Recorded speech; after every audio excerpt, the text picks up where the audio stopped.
ancients understood those materials for what they witnessed it could do, and also understood that the world was going to go back to the Stone Age for a while. There was a NewYorker.com article titled "Sam Altman May Control Our Future. Can He Be Trusted?" Altman would be labeled in the occult what you would call a geomancer. The only way we can understand the geopolitics of the world and why things happen is to understand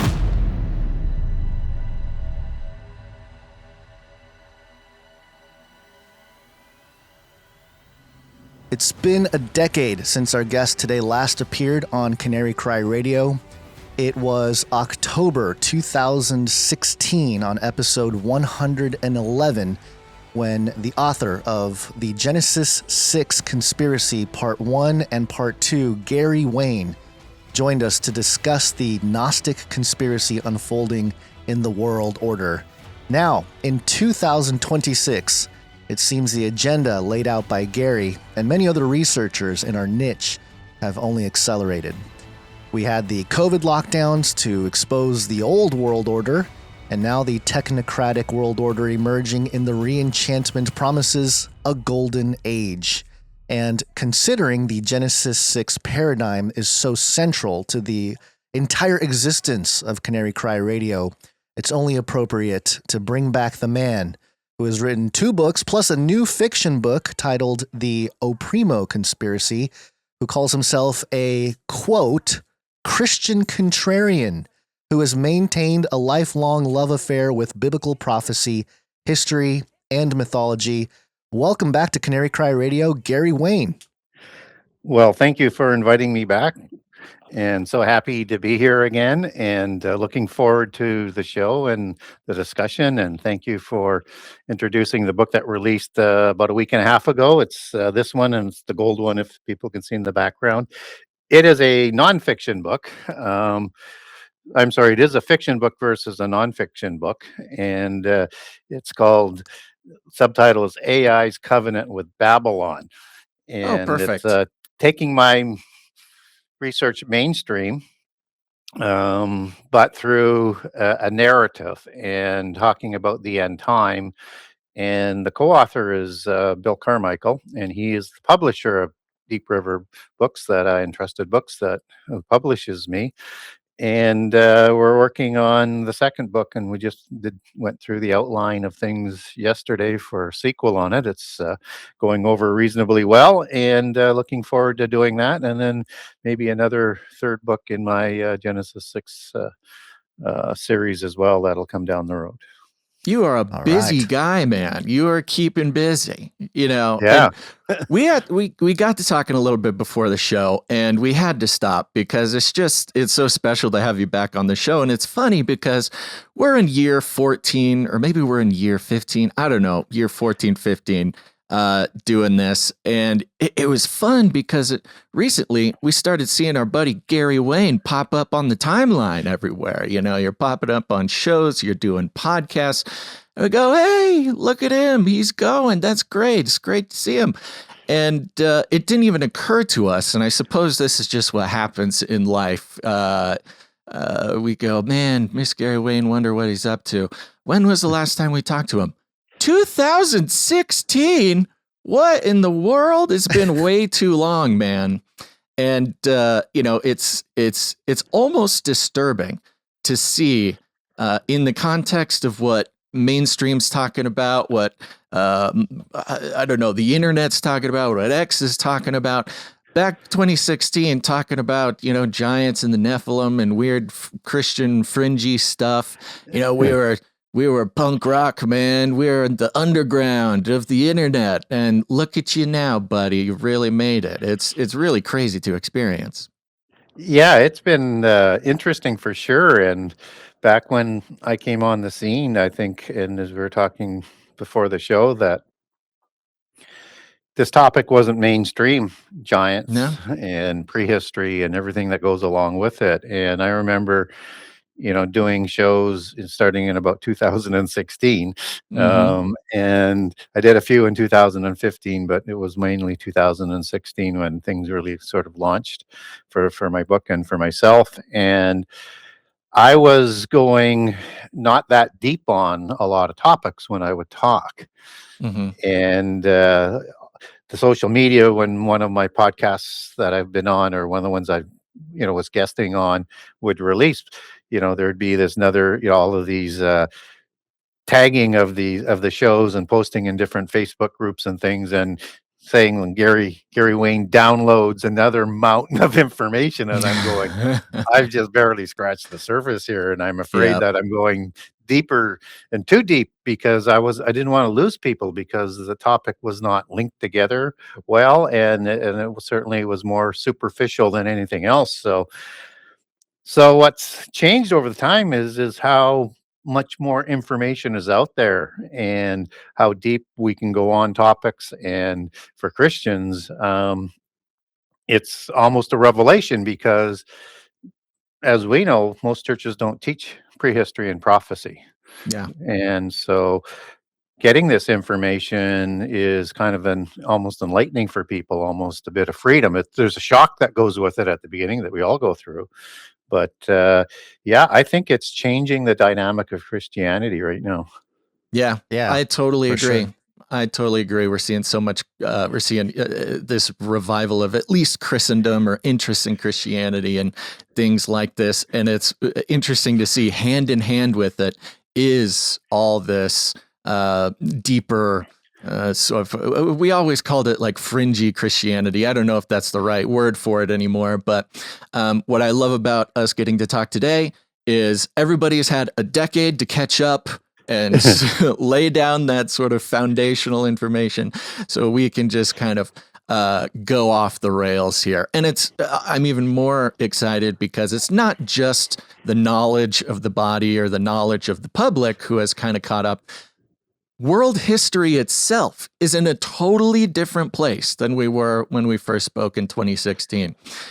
All of the AI, the elite power structures, everything, again, as Gans mentioned in the beginning, what we went through in COVID, what we're going through with technocracy, and we're just seeing it all unfold right in front of our very eyes. So I think it's much easier for people to find themselves deeper and deeper into understanding when the world has also, caught up around them to figure it out. So I guess that's enough preamble. I was just so excited. I had to make sure that we got to talk about that here at the beginning.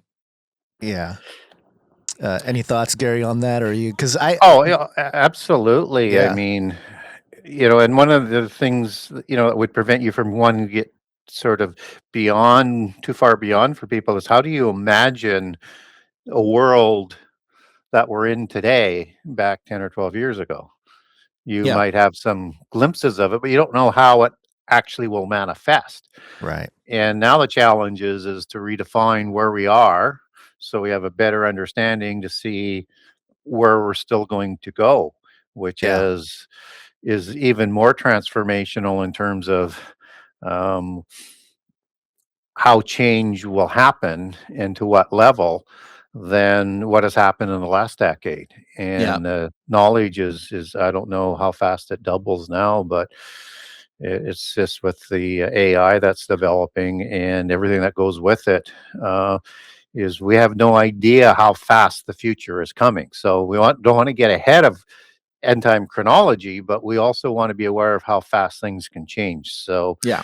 it's going to be a different challenge going Oh, yeah. forward. It's Yeah. disturbing. If we could send our 2016 selves, some sort of time traveling message or time traveling email, and they could open up and it said, everything you're talking about now will be true by 2026. It would be very disturbing. Yeah, well, even more important, it's almost to the point now, and a lot of people say it is, but if we would have said that back in 2015 or 14 or 16 or whenever, that most of the information people get will come off of the internet, but more Mhm. importantly through podcasts. Yeah. People would Oh, have yeah. said, Oh, "What are you talking about?" yeah. Yeah. That the That's true. media is never going to be replaced, that you can go around that much. Yeah. And if you could, they wouldn't let it. Well, we don't know how long they'll permit it, but it's turned everything over. And so they don't have that filter and that control of what you can hear. They still try to do it, obviously, as Right. mainstream media. That's their role. But they can't stop things being talked about in ways that they don't want it talked about anymore, unless Mhm. they absolutely start to censor the internet. Yeah, we've noticed that there have been an influx of former intelligence agents that are now podcasters flooding in talking about these topics a lot. So it seems Yes, that that were there's a that were conspiracy theories before. right, Mhm. exactly. That they were Yes. part of. Yeah. So there's a controlled, I don't know, release of this information. But over the last 10 years or so, I've discussed quite a bit about how people like yourselves were so important in the supernatural apologetics that we're going to have to explain the world that we're going into. And here we are. And it's just interesting how at the time it almost seemed like, well, no, we still need to tear down atheism or something. And Yeah. I still think those arguments and conversations are valid for a certain segment of society. But Atheism clearly, is dead. yeah, that's what I would say too. But it just the world has shifted to a more spiritual or supernatural or paranormal or just the word Carl Tykrib uses is re-enchantment, and I think understanding the past to understand the future is so important, biblically speaking, because Jesus said, as it were in the days of Noah, so shall it be in the coming of the Son of Man in Matthew 24. And so it's so vital for Christians to understand what was going on in the days of Noah. And I was even recently having a mini debate with somebody on X, so whatever that's worth, saying that, oh no, Jesus is just talking about a sudden type of thing going on with a reference to the flood. But once you open up the can of worms and start looking at it more closely, it's hard to deny that there's a massive parallel with what was and what is today. Yeah. So, Well, and that it was struck me as such a shut down the argument statement about you have to restrict the days of Noah to what I want it to mean. Mm. Not me personally, but in terms of how they use that argument, that you can't expand it to mean more. So much so that for when I did book 2, and I said I would never write book 2 because I didn't want to be redundant, but I led book 2 with the Days of Noah chapter because I wanted to show all the passages about the days of Noah yeah. so that we should understand it from a New Testament perspective to look back on the Old Testament. That it's all got to do with the end time. That it is such a prophetic constitutional structure to understand, not just godlessness and violence, but understand that in the ways it manifested. And that's where the details of the days of Noah. And Jesus quoted word for word days of Noah out of Genesis 9:29.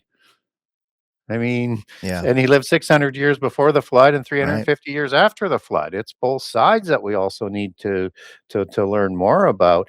And that in those days that we're just catching up to in terms of technology, which is now starting to say, well, people think maybe that makes more sense. Yeah. Maybe Yeah. this AI is ancient technology that was That- here before. And Yeah, that's the point. That's what we're catching up to. And that's the part that I think a lot of people are just opening up to, because that was one of the weirder, one of the more fringier topics back in the day was no. The days of Noah was not just people being mean to each other. The days of Noah wasn't just, your sort of, I don't know, more carnal, naughty sins. There was a technological, a genetic, there was corruption of the image. The days of Noah really reflect, I mean, it has to reflect this sort of technological situation. And without that, if you sort of don't dig in and set the foundation that no, there were things going on back then that were sort of unimaginable to us until technology caught up just only recently. Yeah. And biblically, I like to throw out some examples for people to have a better grasp on this. So, and how it relates not just to the flood, but to the giants, which is in the preamble to the flood story. And the reason for bringing the flood is that context and what they did, which was not only just the violence and the godlessness that people like to cling to, so to speak, but also that the whole earth was corrupt and all flesh was corrupt. Well, that's quite a statement. Mm-hmm. And when you think about that, that is when it says all flesh and everything on the earth, not in the sea, but on the earth, that's all the plant genomes. That's the DNA of all things that are on the dry land. And that word corrupted is the Hebrew word shakath. And that word means to pervert, Mm. to ruin, to decay, to pollute, to destroy. All of a sudden, now you have a whole different context. What type of technology needs to be in place to do that? Yeah. Well, we have DNA technology that would be able to do that. And we're just catching up to that today with the Chimera project that is named after DNA manipulation in prehistory, and specifically out of the Greek accounting of that sort of prehistory. When we hear about accounts of all of the gods around the world providing knowledge to civilizations, and in the book of Enoch, the watchers who do that, and that's going mostly to the lineage of Cain and the daughters that they provided to produce the giants in Genesis 6. This knowledge includes the knowledge that could destroy the whole world in polytheist accounts. It's called the Mm. absolute in the occult. That needs to be sort of controlled and not letting the mundane have. And so this knowledge had an ability that was applied to the violence. So now if you look at when it's talking about violence and angelic technology, we should be aware that they likely had the ability to destroy the world by fire, Mm. and that the flood is an intercession by God, or he permits the fallen angels, because in polytheism, it's the gods who bring the flood. So it's not the evil God of the Bible, even though they still blame him for it, but they also want to take credit for it. It's kind of an oxymoron in their history, but nonetheless, the flood comes. And so in their accounts, they create two pillars of Lamech or Enoch, depending on which version you're using out of the Polychronicon or the um, history of Freemasonry. They provide directions to where all this knowledge and technology is stored. And they do it on two pillars. One is designed to survive a flood, so it floats, and one is designed and made out of material that will survive a fire, because they didn't know Mm. which was coming. But Interesting. it's the one that Hermes finds that is the one that floats, obviously, as we know. And this is taken to Nimrod at Babel. But now you have a way through the polytheist lens how this knowledge and technology survives the flood. So it's both sides of the flood where these things are being impacted on, and that this knowledge came from the gods. And in the days of Noah, not only did the gods walk amongst us, both before the flood and early after the flood, but so did the giants. So now you've got the giants associated with this violence that's in Genesis 6 by inference, and this technology by inference, because they take over the world and they run things just as they did after the flood. So now you have a scenario where in the book of Enoch, it's the fallen angel Azazel, who is going to provide all of the knowledge and the arts and the crafts for war. Right. But Yeah. understood now from how far that knowledge has developed, this could destroy the earth by fire. So similar weapons are likely more advanced weapons, because if you look at some of the things that they did with DNA manipulation, or the construction of places like the Great Pyramid or Machu Picchu, or all the different examples you could use around the world that we can't do today, with celestial alignment, with sacred geometry, with earth ratios, and used for purposes in their mythology and history that would be used for advanced technologies. Yeah. All of a sudden now you have to say, well, this world likely was on the bridge of destroying itself through fire, but God steps in, because in 2 Peter 3, that destruction of fire is reserved for the end time. Yeah. You bring up the Watchers, which of course is sort of the the source of various technology brought and taught to humans, for which, again, in sort of Luciferian theology, of course, giving humans knowledge and giving them technology, those are the good guys, of course. Yeah. But you mentioned Azazel, and one thing that's really kind of caught our attention recently, especially the specific watcher Azazel. He taught things like weapon making and armor making, and there's kind of this list of skills or trades that he brought to the humans. But there's one thing in that list that it kind of, one of these things is not like the others, and it says specifically that he taught. Oh shoot! What is that? What is that material called, Gons? I can't believe metallurgy, and it was. Man, I'm blanking on it. It starts with an A. Oh my gosh! I talk about antimony. Yes, he teaches antimony, and in that list of things, you're like, okay, armor, okay, weapons, okay, jewelry, and also antimony, which is kind of random. But you start looking into antimony, and it's specifically one of these rare earth minerals that you see all these, actions in Venezuela and across the world and Greenland and all these places. And suddenly you start finding out, oh, they're securing these antimony resources. They're sort of locking down this endless supply of antimony. And you look into antimony, and it's used for just all the coolest weapons, all the coolest missiles, all the coolest explosions. Even Venezuela recently, they're getting the oil and all that stuff, but there was also one of the bigger antimony mines there that just so happened to be right there, next to all the stuff they conquered. So interesting. Interesting. And the importance of silver that goes along with it, gold, crystals. Yes. And so in terms that are written down, we have to understand that the ancients understood those materials for what they witnessed it could do, and also understood that the world was going to go back to the Stone Age for a while.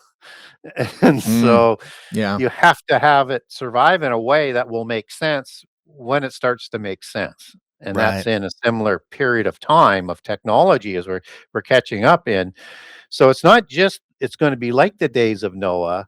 It's in combination with Ezekiel or Ecclesiastes 1, where it says nothing is new under the sun. What was will be again. And as you move into about verse 17 to 18, it says the understanding of this knowledge or wisdom only brings grief and sorrow. So this is cycling back to be exactly like that.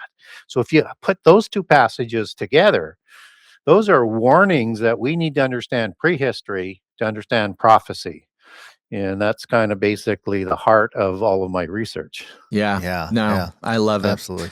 You got a question, Guns? I do, yeah. It's more based on the AI stuff, though. So if you have something before we jump into the AI, go ahead. No, well, that was a little bit. I'll just maybe it's just more of a comment to lead into AI. Because you mentioned mythology, we mentioned sort of occultism or esotericism.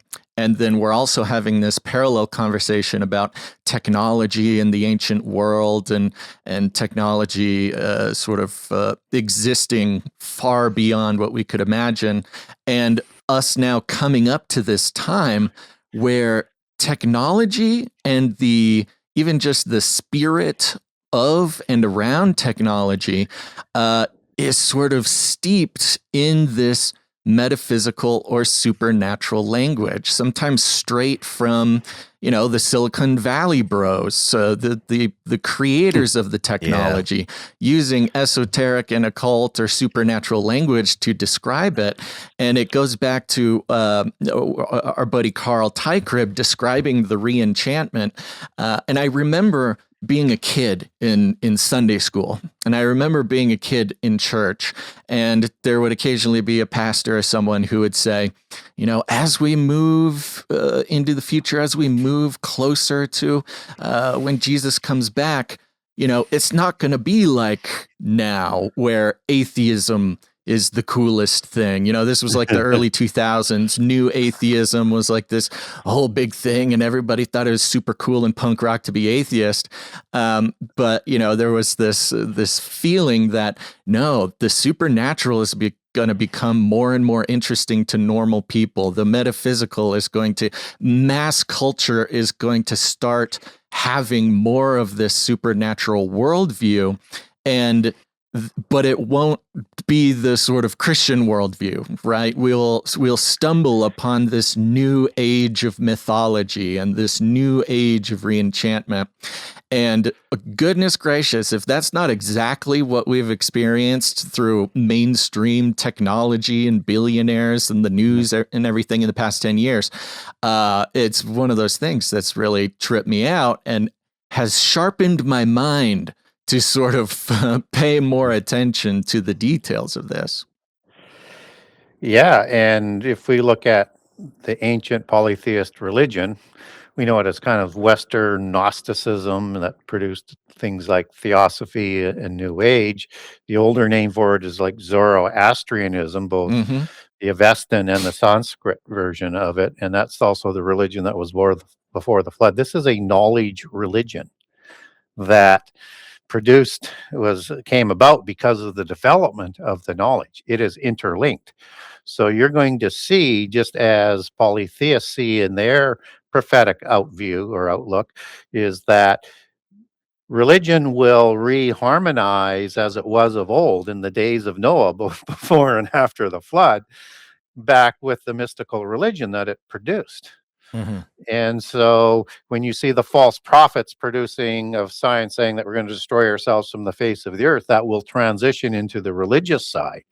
And so the development of this knowledge then is a key to understanding that AI is going to be a significant part of this knowledge religion because they're interrelated. And that's the subtitle for the Oprimo Conspiracy: AI's covenant with Babylon, the end time mystical polytheist religion. And it's an understanding that we need to have. And there's conflict coming at us with AI development, and the edict that came down not this last January, but the January before, to double down on the development of AI because it is holding up all of the things that they want to do on the timetable. They need AI to be at a certain level to drive this new world that they want to bring forward. That's this knowledge-based society and this global new Nephilim world order, so to speak. But there's a conflict coming here that people don't understand, that two key things that you need to do to develop more AI is more electricity and a lot of water. It takes massive amounts of water and massive amounts of electricity. So in 2023, the amount of electricity that was used up for AI development and data centers was 4% of the total output of what the US could produce. So by 2026 to 27, this was last year's projection, that it is going to be more like about 6 to 7%. So it's doubled. But that's just the tip of the iceberg because they're adding to it. And the whole world is doing this in its own separate little microcosm. So by 2028, they're projecting it to be 20%. By 2030, 35%. And by 2035, 50%. Oh my gosh. And so the biggest competitor for the use of electricity are humans. And they're developing AI as some sort of intelligence that's going to recognize we are a competitor to its survivability and development. And you just can't avoid it. And you cannot build enough electrical plants, whether it's nuclear, through dams and water harnessing for power and electricity, or through adding coal and natural gas or liquid gas. as generate energy for power plants. You can't do enough of it, and the restrictions put in place won't allow us to do it. So there's a huge conflict coming with this, Interesting. and so we want to be very careful that how this plays out in terms of how they're trying to move us over to electricity to make that catastrophe larger. You can't understand, if you're running the United States or other countries in the world, that you can't produce enough electricity. We don't have enough electricity, but we have to develop this AI, but we're going to force everybody into electric cars and electric appliances and everything else that goes along with this. You are making a contrived catastrophe. So we want to be aware of that impact. And then, as you say, we want to be aware of some of the imagery and the language they use around AI, because it reflects who's running it. Yeah, absolutely. I think the resource side of things is fascinating to me. We have some friends who have been discussing how things seem to be moving more towards SMRs, which are small modular reactors, to try to power things, and also the more esoteric forms of energy. There's a lot more discussions about plasma-based energy and things that are a little bit more exotic, to maybe as a way to provide that energy for artificial intelligence. It's a fascinating time to, and maybe that's why the UFO topic is being rolled out there into the public, to see what kind of technologies people will be okay with, and of course any kind of change at the infrastructure layer at that level. You're talking about some maybe some destruction or some chaos needed to implement some of that. Yeah. But I wanted to share this with you, and you probably saw this at some point, but last week there was a NewYorker.com article titled "Sam Altman May Control Our Future. Can He Be Trusted?" It's a 16,000 word tome. I'm not going to read the whole thing here, but there is a paragraph that I thought was very interesting. It said, in May, the administration rescinded Biden's export restrictions on AI technology. Altman and Trump traveled to Saudi royal court to meet with bin Salman. Around the same time, the Saudis advertised the launch of a giant state-backed AI firm in the kingdom with billions to spend on international partnerships. Yep. About a week later, Altman laid out a plan for Stargate, which we know is the AI project out here, to expand into the UAE. The company plans to build a data center campus in Abu Dhabi, which is 7 times larger than Central Park and consumes roughly as much electrical power as the city of Miami. Quote, "The truth of this is we're building portals from which we're genuinely summoning aliens," end quote, a former OpenAI executive said. Quote, "The portals currently exist in the United States and China, and Sam has added one in the Middle East," end quote. He went on, quote, "I think it's just wildly important to get how scary that should be. It's the most reckless thing that has been done," end quote. So any thoughts on that, Gary? Oh, yeah. I mean, so maybe not a short answer here, but just to hit on some of these things. So Altman would be labeled in the occult what you would call a geomancer. Mm. And geomancy has a few different meanings, but in this application, a geomancer is a gatekeeper who can create portals between worlds. Whoa. Okay, so we want to understand how they understand things. And AI is what is required to hit to a level that they can create a complete interdimensional technology. That's a combination of quantum computing, adding the digital currency, and being able to secure that from another dimension, so that the royals don't lose all of their money. So that's going to be a big part of it. So, Marco Renzi, from the Institute of Ethics and Energy Technologies, he said a few years ago that computer sciences are applied demonology. Wow. Well, that should catch our attention. And our friend Elon Musk who decided he would create his own AI because Google AI was evil. So he was doing the dualistic polytheist, I'll do the white hat version. Yeah. It takes us to the same end, but you have white hats and dark hats. White magic, black magic is part of this polytheist knowledge religion that produces this type of The thing. checkered floor of the Freemasons.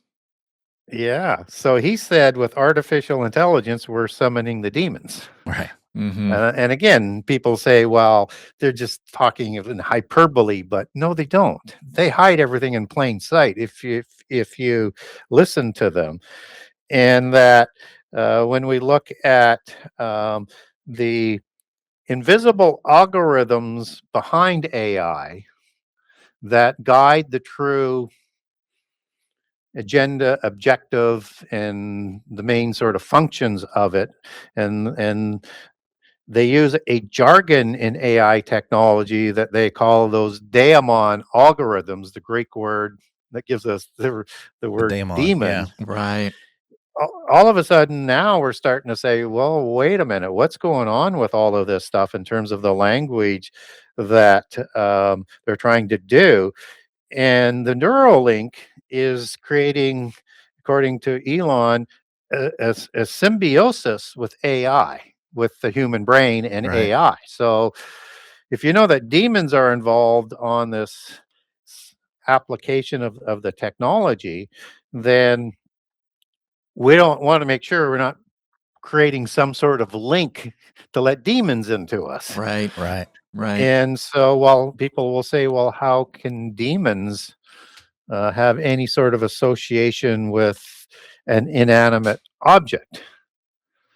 Well, one of the things that you learn as you dig deep into the Bible, and for people who really want to go deep into the Bible in ways that's not been done before, it's like book one on steroids for Christians, and it's like Dr. Heiser on steroids, is how deep it goes.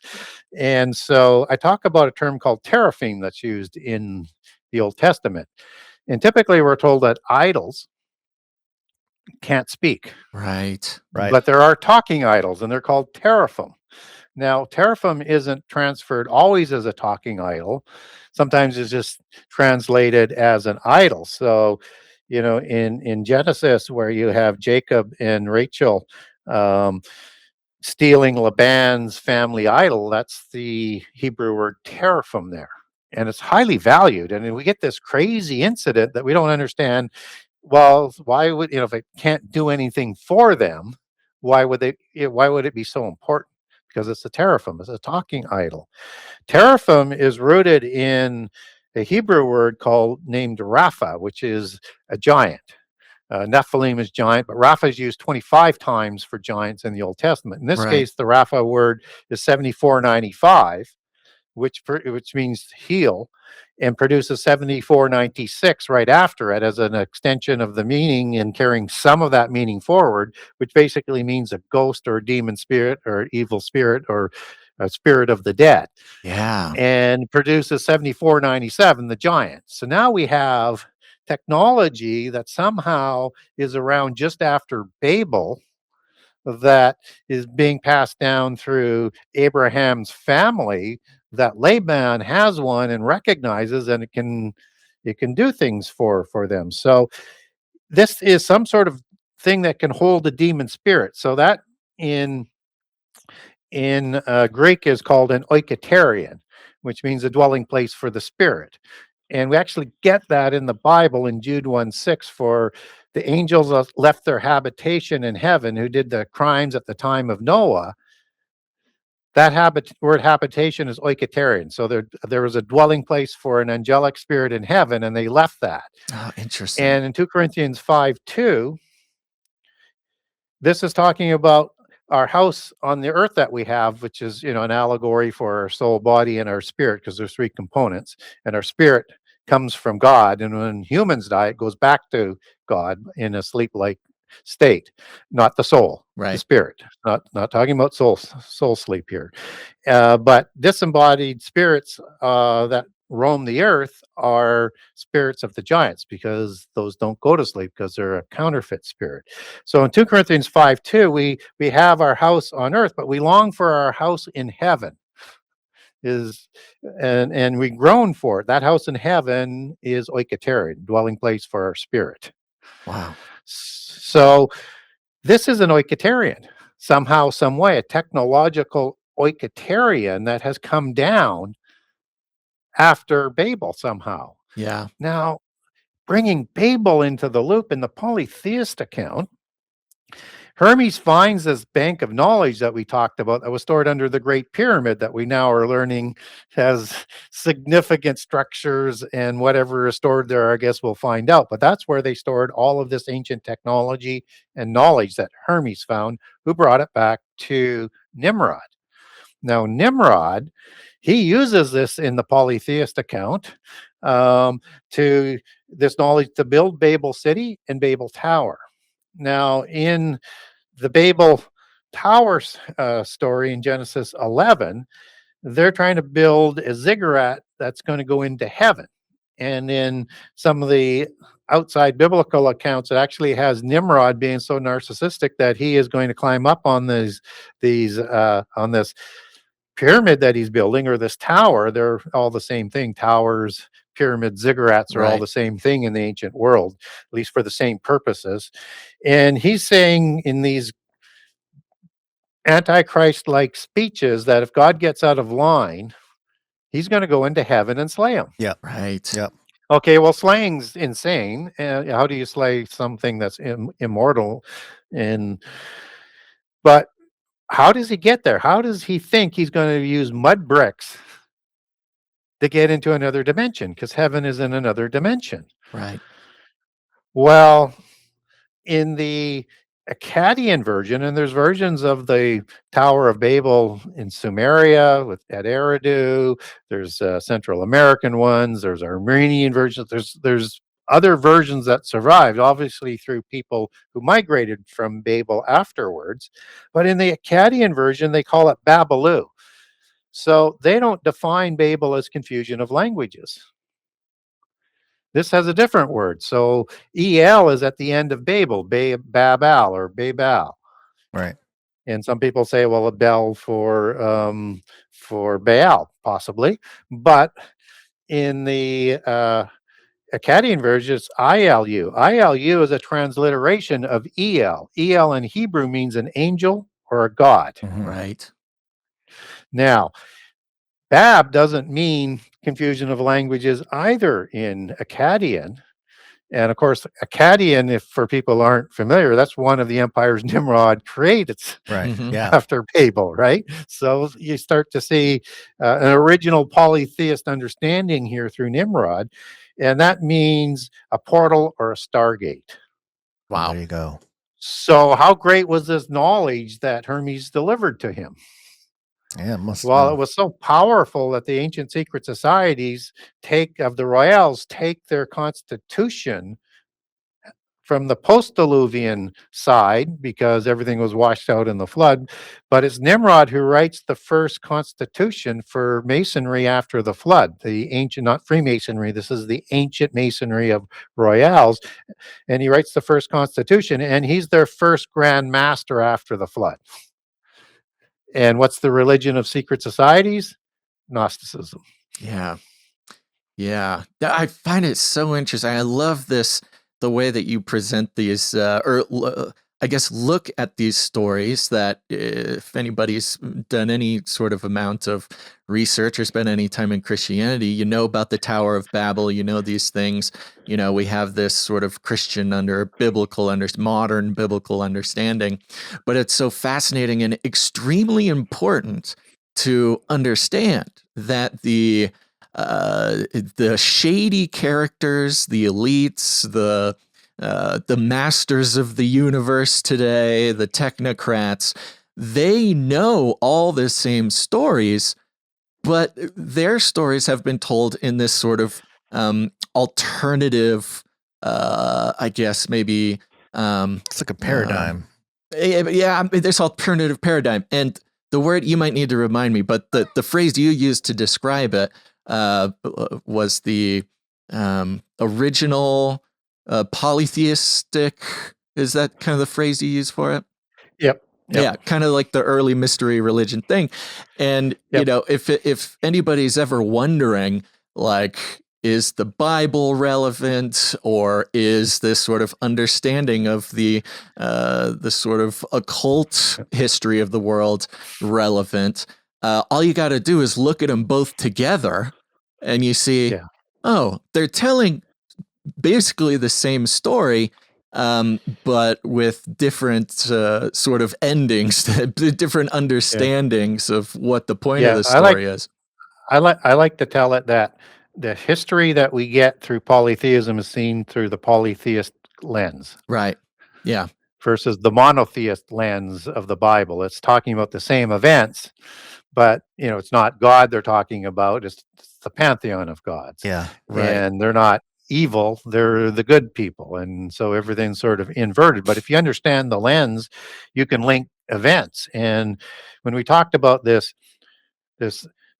knowledge religion of Babylon that's coming back, that's connected and biblically has its etymology that comes from Babel, the religion that Nimrod imposed over all of the Noahites at that time as that Antichrist type figure, then we should understand that other terms and labels that they're going to use are just going to be everywhere. So let's enter in the woman who rides this beast of empires in Revelation 17. So there's going to be a mother goddess sort of influence that's coming back with this religion of old.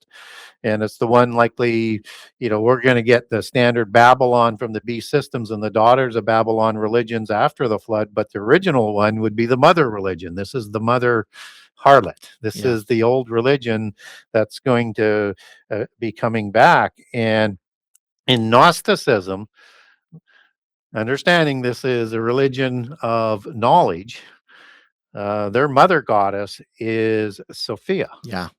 Which is also used in AI and calling entities and that, but it goes further than that. So Sophia actually means wisdom and is the word for wisdom in Greek.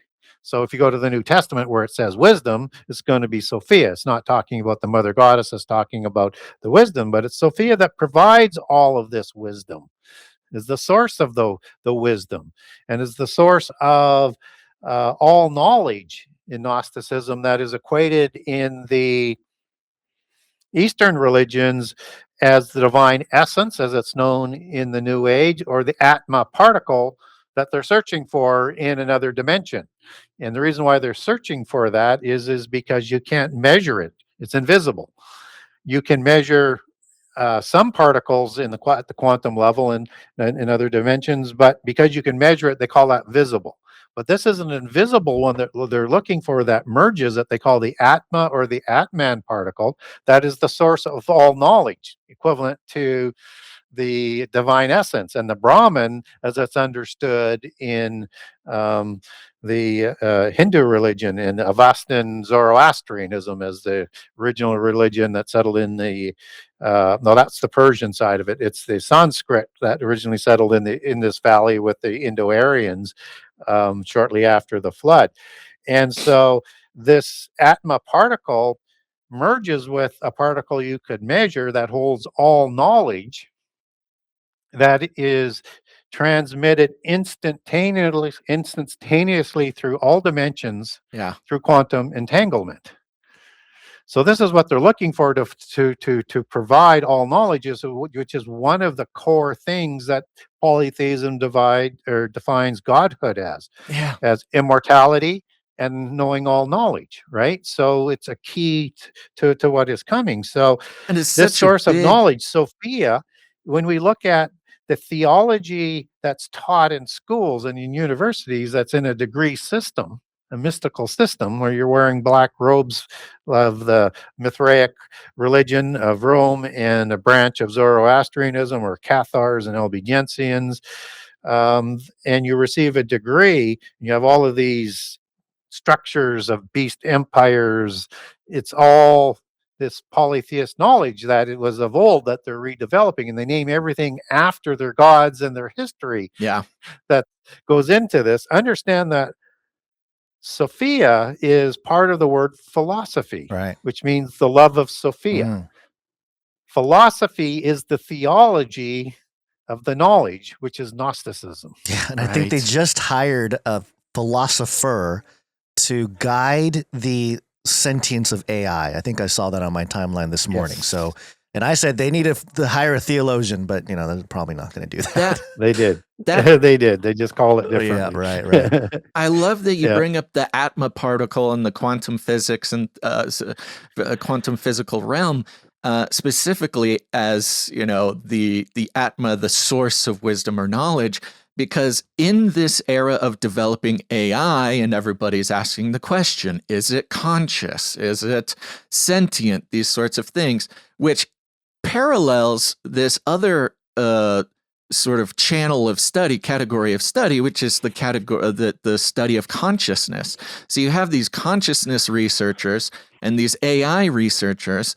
And one thing that's really gained a lot of steam recently because of its importance to understanding AI or where AI can go is the study of consciousness becoming, more, it's getting a little bit supercharged when more people are interacting with it. And sort of the most recent kind of illumination that the study of consciousness has brought to the people is, well, consciousness might not happen in the brain. Consciousness might be non-local. Yeah. Consciousness might be more of a field that you can connect to. And if you can connect to this quantum field of consciousness or Atma, that's what kind of gives you this extra dimension of consciousness or awareness or something like that. And it's directly connected. I mean, you've got all this quantum research. It's all in the news. Everybody's paying attention to quantum mechanics. You've got all this consciousness research. It's all very important because we're all trying to figure out if AI is conscious. And the story that you're telling us here is that they are intrinsically all connected from the perspective of those trying to connect, open this portal, create or unleash a consciousness or an intelligence that essentially would get its consciousness from the same place they think we all get it. And as they say plenty of times, create this super intelligence, create a god. Absolutely. And one of the things that we're going to try and figure out as this thing goes forward is this actually artificial intelligence, or is this just an oikotarian for demons to run? Right.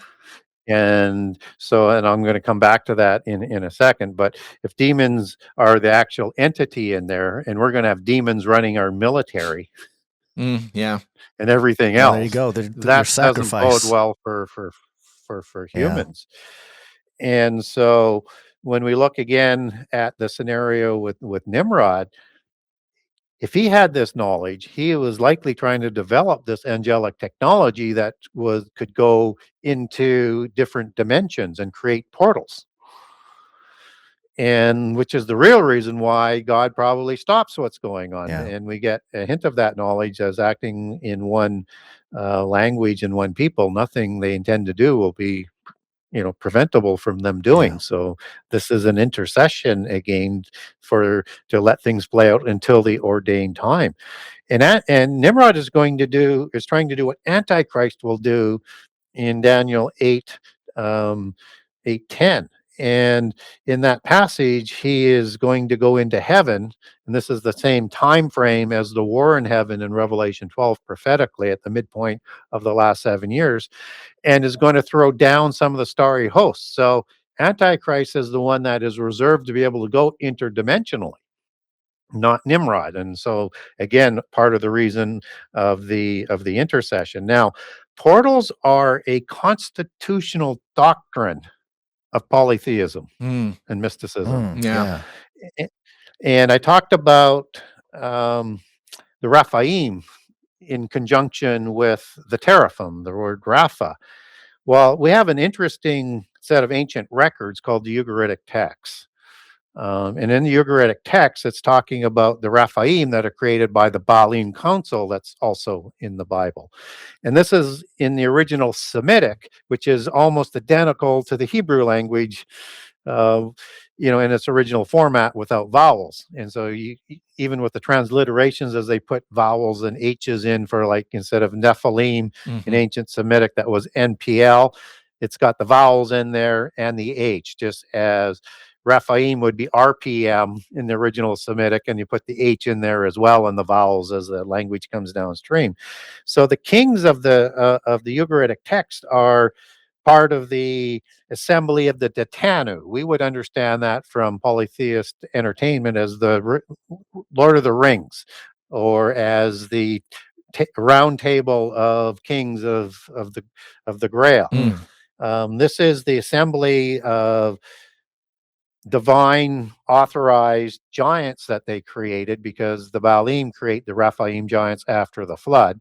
And it's at Mount Hermon where the Council of the Gods are located, that they rule the earth for. And that's where Baal comes through the gateway to Hades, the cave, and called the, right where the Jesus gate of stood. Hades, Yeah, right? exactly. Yep. Yeah, right where Jesus said, where he established and authorized his church, that the gates of Hades won't prevail over them.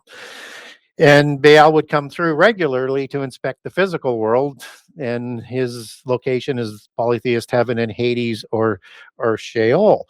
So Nimrod was likely looking at trying to get into heaven and also into Hades, or Sheol, where the pit prison is, where his polytheist gods, at least before the flood, were already imprisoned, and the worst of the demon spirits, the terrible ones, in the sides of the pit prison, as Ezekiel 32 talks about, and free them, because it's the gods of his pantheon, right?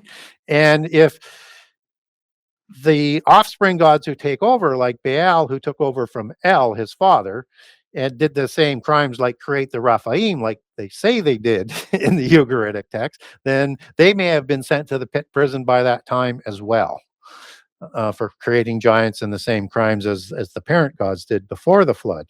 So now all of a sudden you have him maybe wanting to go into the pit prison. And guess what happens in Revelation 9? That pit prison is open. Right. And that's the technology. Yeah, and that's the technology that is used at places like CERN to go into other dimensions. Yeah. And what's really kind of creepy is that word CERN isn't the normal acronym that people think it is. It's created superficially as a European technology company. But CERN is part of the original language of the giants, which is, we would understand it as Proto-Indo-European or Proto-Indo-Aryan or Sanskrit.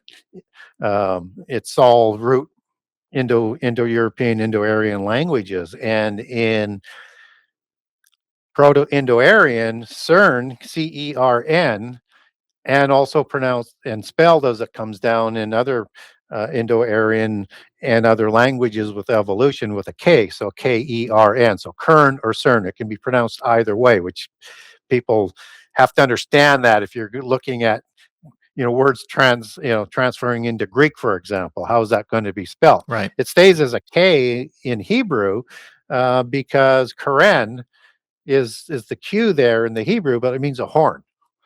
But it's related to the root word CERN or Kern, right? And so CERN means a two-horned god. Yeah. Interesting.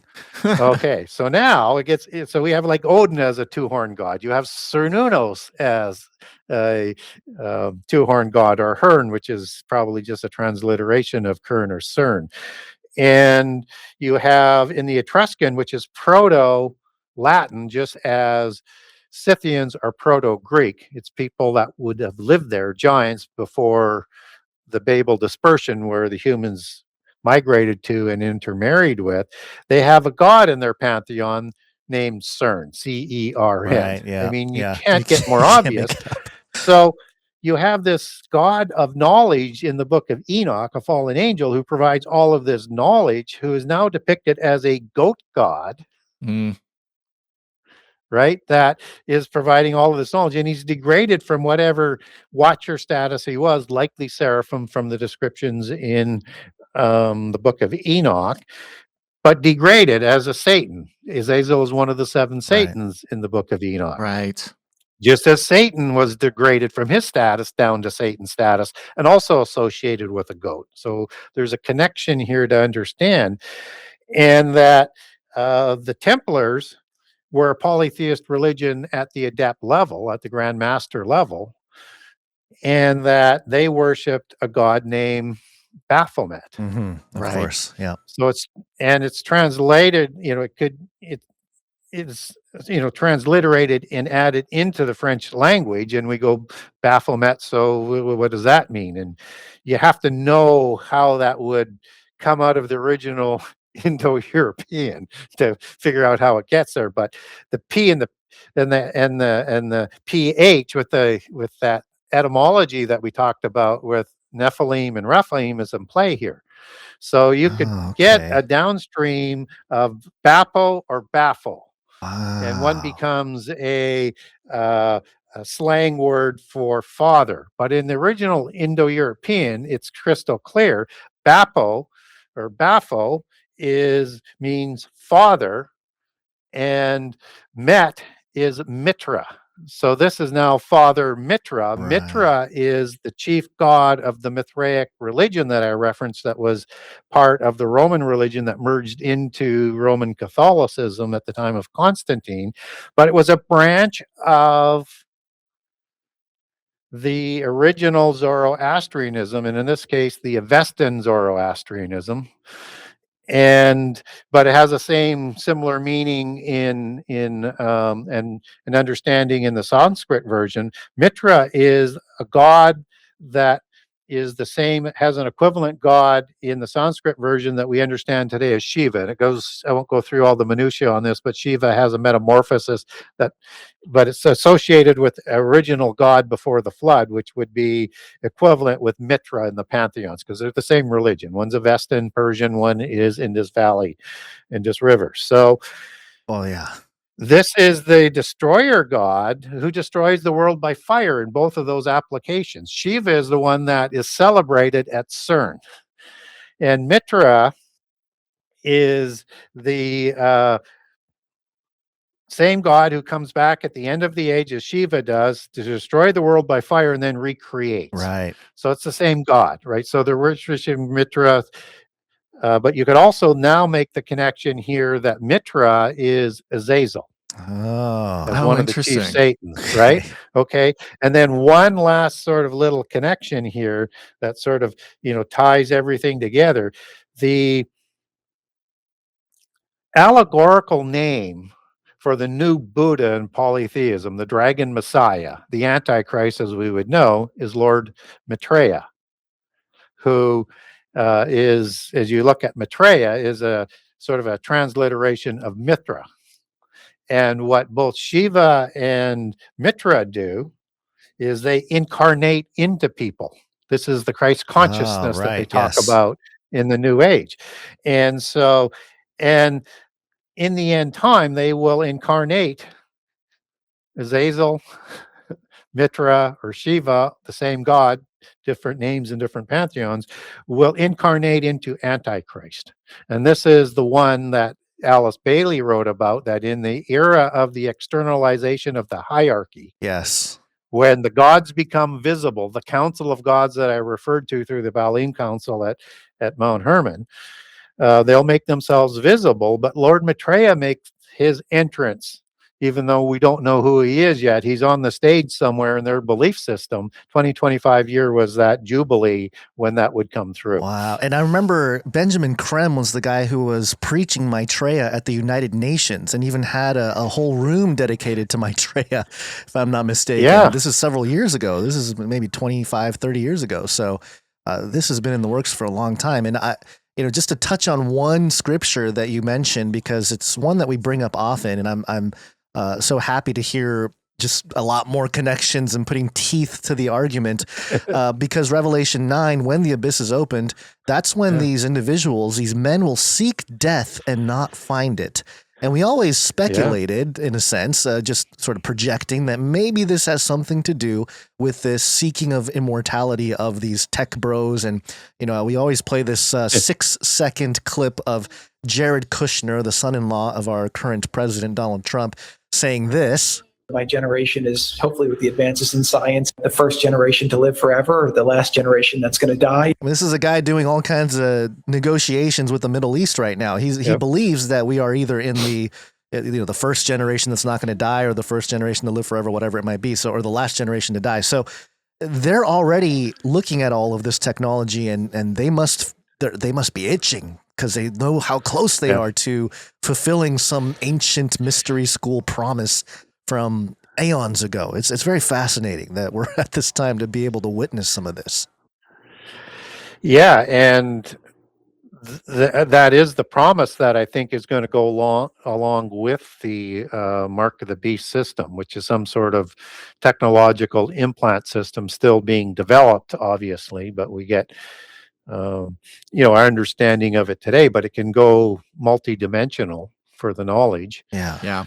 And it has an ability to supply, and this again comes from the Davos crew that report into the Committee of 300 families that controls all the money. But it was 2017 or 2018, they had said that they imagine the chip system coming down through the delivery system of healthcare, because it's going to provide health. It's going to cure diseases, improve your immunity.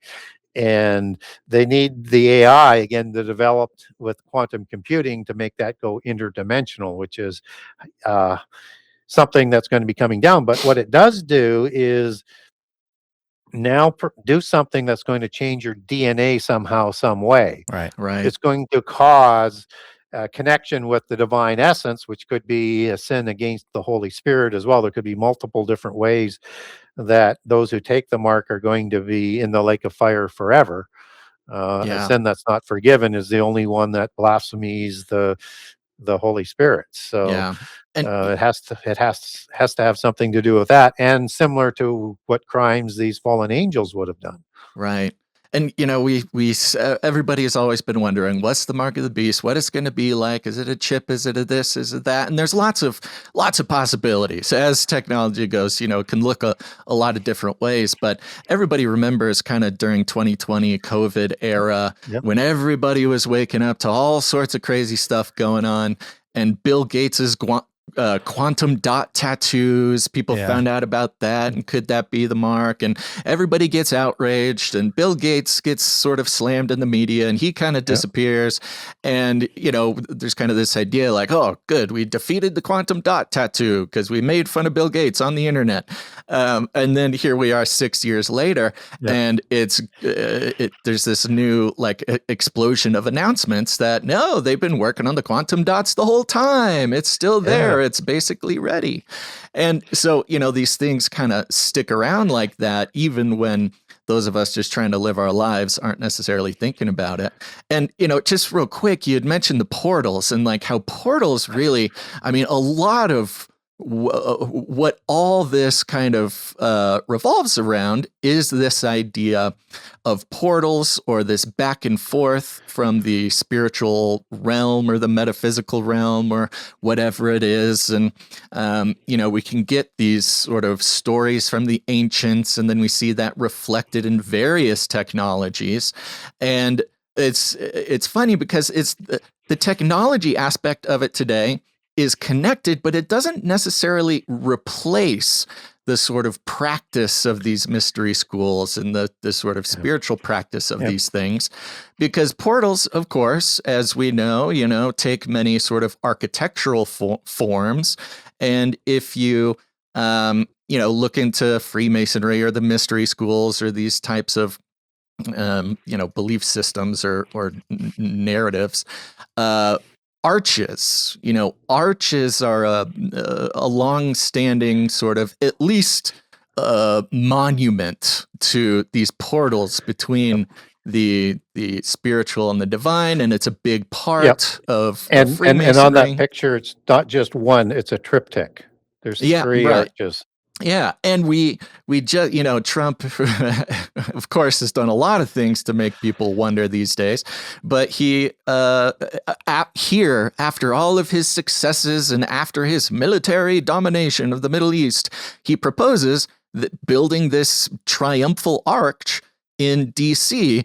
And which is something, a normal person might go like, wow, that's pretty gaudy. That seems like a waste of money or something. But, leaders and empires have been building these arches as monuments and testaments to their victory, not just over their enemies or of the world, but also their sort of transcendence. Walking through this arch from one world to the next, ascending to godhood, this sort of apotheosis of George Washington, kind of reference. So we see it playing out even in our sort of regular day-to-day politics. Yeah. So, and that triptych arches are key Masonic taciturn imagery in their architecture. Yeah, and right. it's all throughout their buildings and their imagery. So, and to get the best sort of example of where you might find it in a place it shouldn't be is in Da Vinci's Last Supper, where it has in the background a triptych, 3 different windows in there, and there are different scenes in each window. Yeah. Yes. Yeah. It's a mystical painting, right? And for a number of reasons, but they've even put it into there.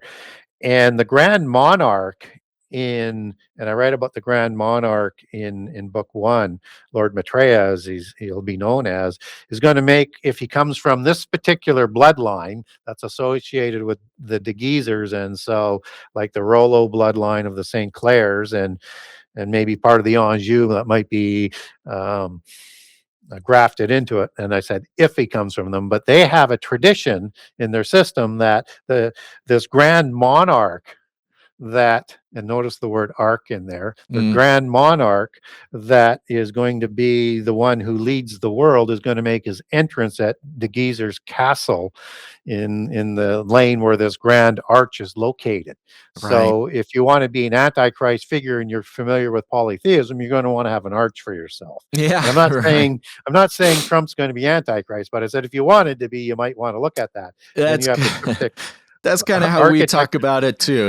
We're not naming any names, we're not making any calls, but if you wanted to be the Antichrist, here's some things that you would do, including his sorry, I want to let you continue, but just as a reference to something that I need to not correct myself on, but revive myself on, is recently Trump.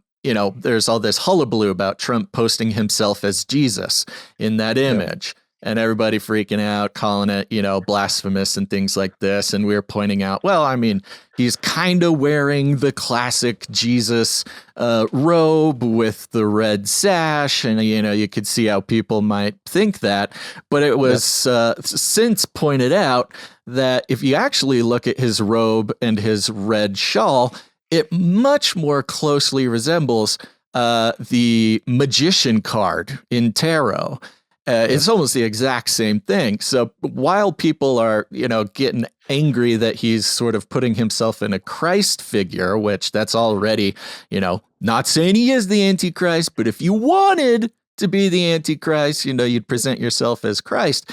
But, we love to remind everybody that no matter what's going on with Trump, whatever you believe about him, Marina Abramovich, who's sort of the queen witch, the queen occultist for the elites and international community these days, has on multiple occasions said that Trump is a very powerful chaos magician.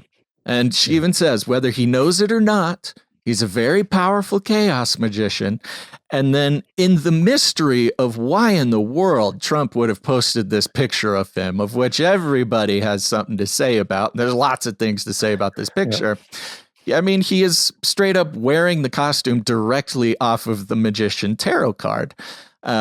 So again, you have these mystery school occult religions, not just as like a fun piece of mythology to make fun comparisons about, but we also see it playing out in current events. And even it's some of the smallest ways, right? The president tweeting. I mean, the most mundane, uninteresting sort of historical event shines sort of a light into even if he's not doing it on purpose, there's very interesting another parallel playing out. Yeah, exactly. And that all will connect back in here when you understand the language that the polytheist world works in. So when we look again at this idea of portals and Trump, and I also understand Trump is also portraying himself as a healer there. Mm-hmm. And there's lots going on, and there's a whole bunch of other things. We don't have time to dissect the whole image, but understand that portals are also associated with giants. Mm. And so the best one to sort of get people to get their heads wrapped around is that at Mount Hermon at the foot, there's an ancient site that's in the sort of wheel imagery of the wheel worship of polytheism, and it's a big circle, and it has also different other aspects to it as well. But for the wheel there, I mean, they used to worship in a pilgrimage in a circuit or a circle, and then their wheel of their 8 holy Sabbaths are associated around that circle of the year. And so at the foot of Mount Hermon is Gilgal Raphaim, which is the wheel of the giants or the wheel of the spirits, right? And it has 100 dolmens there. If people aren't familiar with the word dolmen, it means portal, Dolmen.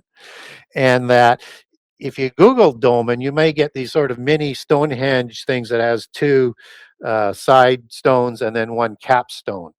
And it has over 100 dolmens there, 100 portals. Wow. Understand, giants are associated with portals. And how do we get there? Well, between Mount Hermon and Tyr is Ugarit, which is Hebrew for Ug in the first syllable and Arit, as we take that to Semitic and into Hebrew, which Ug is the word for Og, and Arit is terrible one. And then in the plural would be Eritim, as the terrible ones, as the term shows up in Ezekiel 32 in the plural. And these are the giants that are being talked about there, some of them demonic spirits that are in the sides of the pit prison. So that would be Kiriath Ug Arit, city of Og the terrible one, who is a Raphaim. As you use the last of the giants, the last of the Rapha. Yeah, right. It's the Raphaim, right? And Raphaim is a tribe that shows up as a giant tribe in Genesis 14 and Genesis 15, moving sort of quickly. And in the Ugaritic text, the giants used to go, which has the story of the creation of the Raphaim giants that show up in the Bible in the same original Semitic words.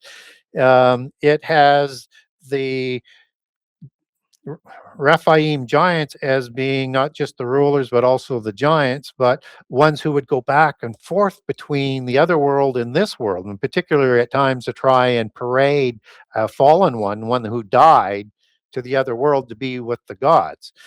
So Raphaim were thought to be healers. And in fact, it says they're healers, which is why they take, in the transliterations, they take it back to the root word 7495 to heal.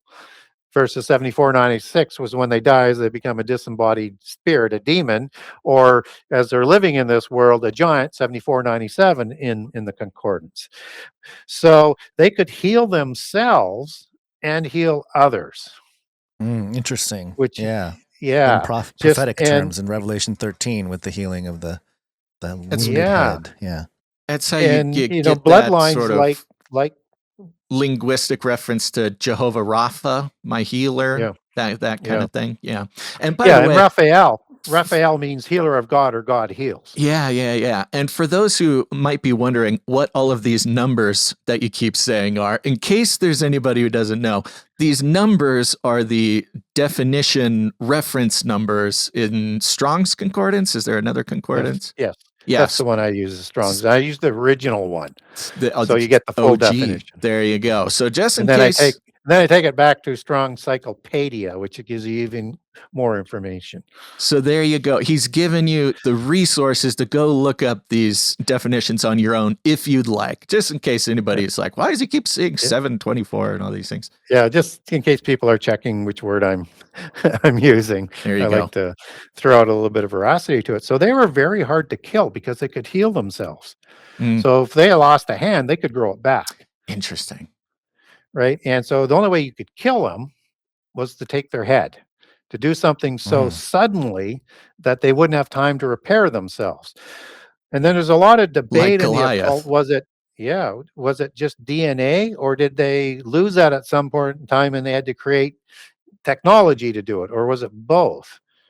Yeah, like Goliath. That's why David took his head, to make sure he stayed dead. Yeah, it was always kind of a savage part of the story. You know, David comes out, hits him with the sling, Goliath dies, and you're like, yay, he did it. And then he walks over and cuts off his head. You're like, okay, David, settle down, buddy. Yeah, and he used Goliath's sword to do it. So, but again, and in book 2, I'll walk through this, why you had to kill them with swords, and how many times it shows up in the Bible that they're taking heads to kill the giants. And so there's a technology that's implied here that they had, either in the DNA or in technology, because in the occult it's thought that some sort of sarcophagus could also be a healing chamber. Right. Now, if you think this is all speculation, we're inventing digital medical beds now with digital technology. It's very low key to what I'm going to talk about here next. But here's the thing is with the technology. So there's a way of getting classified information or declassified information, and just information from the government through the FOIA system, as you would be very, very well aware of. And I have a FOIA request here. Ooh. And it's FOIA number F2019-02110, placed by a person by the name of Denetra de Senegar, who at that time in 2018 was working in the Hillary Clinton office. Yes, of course. And this is the FOIA request that says, requesting documents pertaining to the resurrection chamber. Yep, that's right. Of Gilgamesh. Yes. The location of his body and location of buried Nephilim. And so that's the Google link that I have. I send it out for people. That's off the page that it comes off of with other ones. I just highlighted that particular one in yellow. This is out of the government, that they're obviously had come across and discovered this tomb, and there's a technology with it. So they either want to get into the DNA for that healing process, or to create some sort of Jurassic Park warrior, or recreate giants, whatever they want to do with that. Right. Or there's also this resurrection chamber. So when you're talking about the age of immortality, to have that, you would have to be able to provide immortality somehow, some way, or in many different sort of formats. And so Jared may be very well familiar with the technology that's being developed that is catching up to what they had in the time of Ugarit. And if people don't think Gilgamesh is related to Ugarit, his account is recorded in the Ugaritic text in Semitic. Yeah, absolutely. I'm sure they're trickling stuff out. You know, we hear about the Mastodon project. I forget the exact name of the people trying to resurrect the Mastodon. A couple weeks ago, there was the first, what is this? The first lab-grown T-Rex leather handbag. So, you know, they're just kind of trickling out the idea that you can just get ancient stuff and recreate it or resurrect it or bring it back in some way. And you know, there's so many things I wanted to touch on as you kind of go through different things. And one of them, just to get it out, was you mentioned how Nimrod was trying to get to the underworld, you know, perhaps to free them. And it just struck me the parallel there with the resurrection account of Jesus, that, you know, when he died, he went to the underworld and he proclaimed victory over the spirits in the dead realms. And it's almost, and of course, baptism being a sort of symbolic gesture to, I don't know, not recreate necessarily, but to honor that moment. You know, people don't realize the depth of what actual baptism is. You know, they just think, oh, you're washed, you're, you know, renewed and all this. And those things are true. But man, if people only understood the spiritual layers of what they're doing when they get baptized, you know, I think it's very cool to sort of understand some of the nuances with that. But well, there was something else I wanted to. Oh, there's the other question is a little bit not off topic. Obviously, this is all under the same sort of thing. But it's I'll wait on that question. But any thoughts on specifically Jesus and sort of his ministry when it comes to some of this, and how impactful and how it might change, maybe not change the meaning of stuff, but just provide depth to what he was doing. Yeah. So, I mean, what Jesus did was he created something new with his resurrection. And so it'll be interesting to see what they do to counterfeit this with Antichrist in the end time, because he receives a mortal head wound, but it'll be a counterfeit of some sort, probably with some of this technology that's advancing. But he did something that they didn't expect. And when I say they, it's those who run this world, the visible ones and the invisible ones. So the fallen angels who are still ruling in the council of the gods, and their descendants, their spirits offspring, we would understand as royals, and the nobility from Indo-Aryan noble ones. So that's what Aryan means, are the noble ones. So we need to understand them as giants. But this is, if they had known about the resurrection, they wouldn't have killed him. Yeah. And First Corinthians tells us that. So this is something new, and he creates a body that can go with the resurrection interdimensionally, somehow, some way, and into heaven, where the counterfeit spirit ones can't go with the offspring, and the fallen angels are banned from, except for seemingly Satan, who does go in there to report what he's doing. So as we understand this, then when Jesus is in the grave for 3 days and 3 nights, he's going somewhere, and he shows up in First Peter talking to these spirits who did the crimes in the time of Noah, which is why it's important to understand the days of Noah. And he is actually, as you follow the stream of interconnected passages, he is pronouncing on them their judgment. And it sort of happens this way. And this is an assignment, because it's a show in itself, is that if you now connect in Colossians 2, where it's talking about fallen angels and elementals, right? Elemental show spirits. His rudiments there. You have a spectacle of these spirits that Jesus is creating, and it's connected to this visit in First Peter 3, and then connect in Ephesians 4:8, where he's going to be parading these spiritual beings and evil ones. And it's the language like the captive of the captivity, something I'm very close to it. I always mix it up because it's a clumsy translation in the King James version. And you find out that all those 3 passages are related, and Paul is quoting Psalm 68, where that same term is used, and that they're parading them to Mount Hermon, where Jesus established his church at, and he's pronouncing judgment over his enemies before returning them to the pit prison. If we don't understand how intricate the Bible is, we miss everything. But none of these things are done without reason and purpose. Wow. And this is when he sentenced them, before he rises. And you can now speculate, which I like to do, on he's saying to them, when I rise on the Sunday, your rebellion is over, and you are going to the pit prison, and to the lake of, not from the pit prison, you're going to go from the pit prison to the lake of fire, after you're released in the end time. And that's going to be your punishment, and you can't avoid that. And that comes in Matthew 25 with that passage of the lake of fire is reserved for the devil and his angels.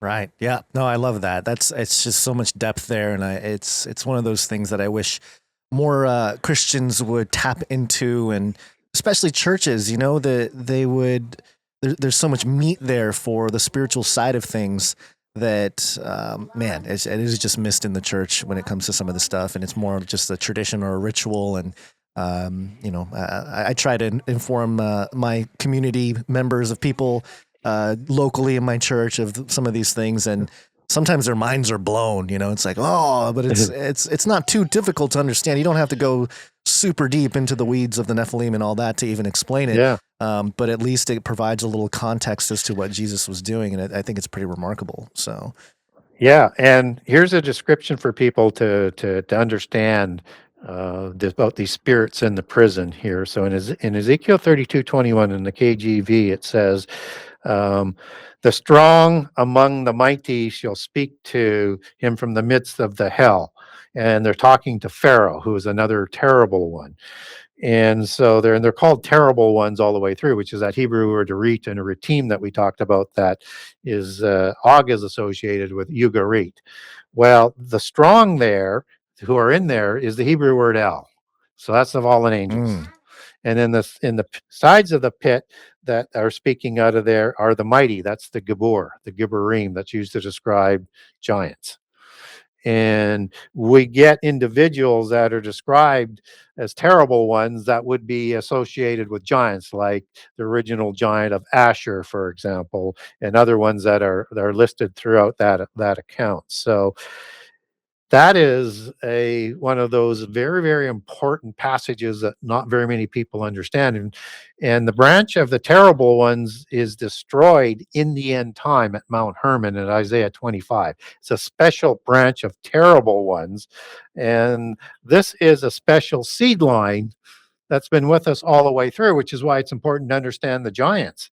So in Psalms 21:8-10, you're going to get a passage that's in the end time where it's talking about in the time of God's anger and fire.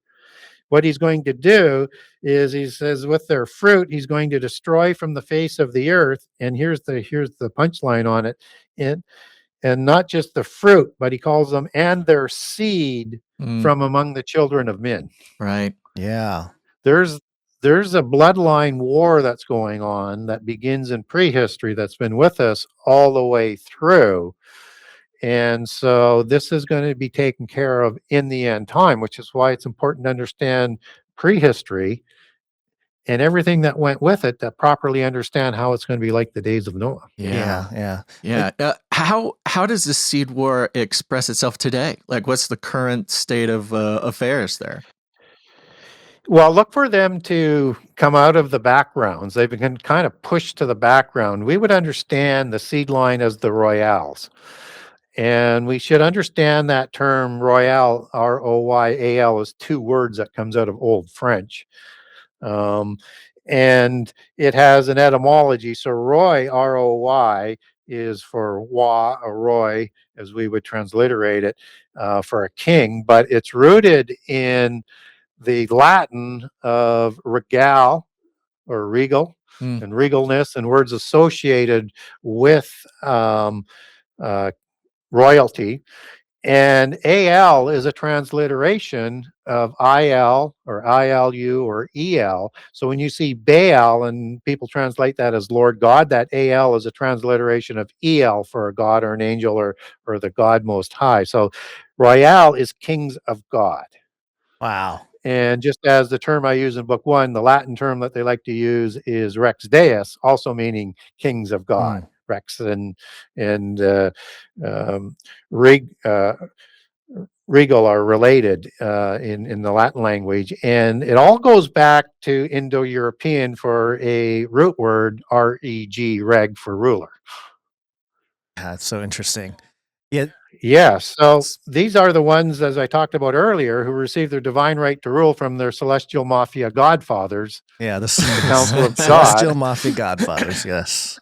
Yes. I like that. And produced the nobility line, which we understand as Aryan for noble ones, and the class of elite, elites, Elim in the original purity before the bloodlines were diluted, and they had to intermarry with us after the flood, us as in humans, lest they go extinct, because they had a fertility issue that showed up with lack of females after the flood. So there's a difference between the post-diluvian giants and the antediluvian giants that could produce in great numbers. But after the flood, they're going to have to intermarry with us lest they go extinct. So they're going to lose through that introduction of human bloodlines all the way through.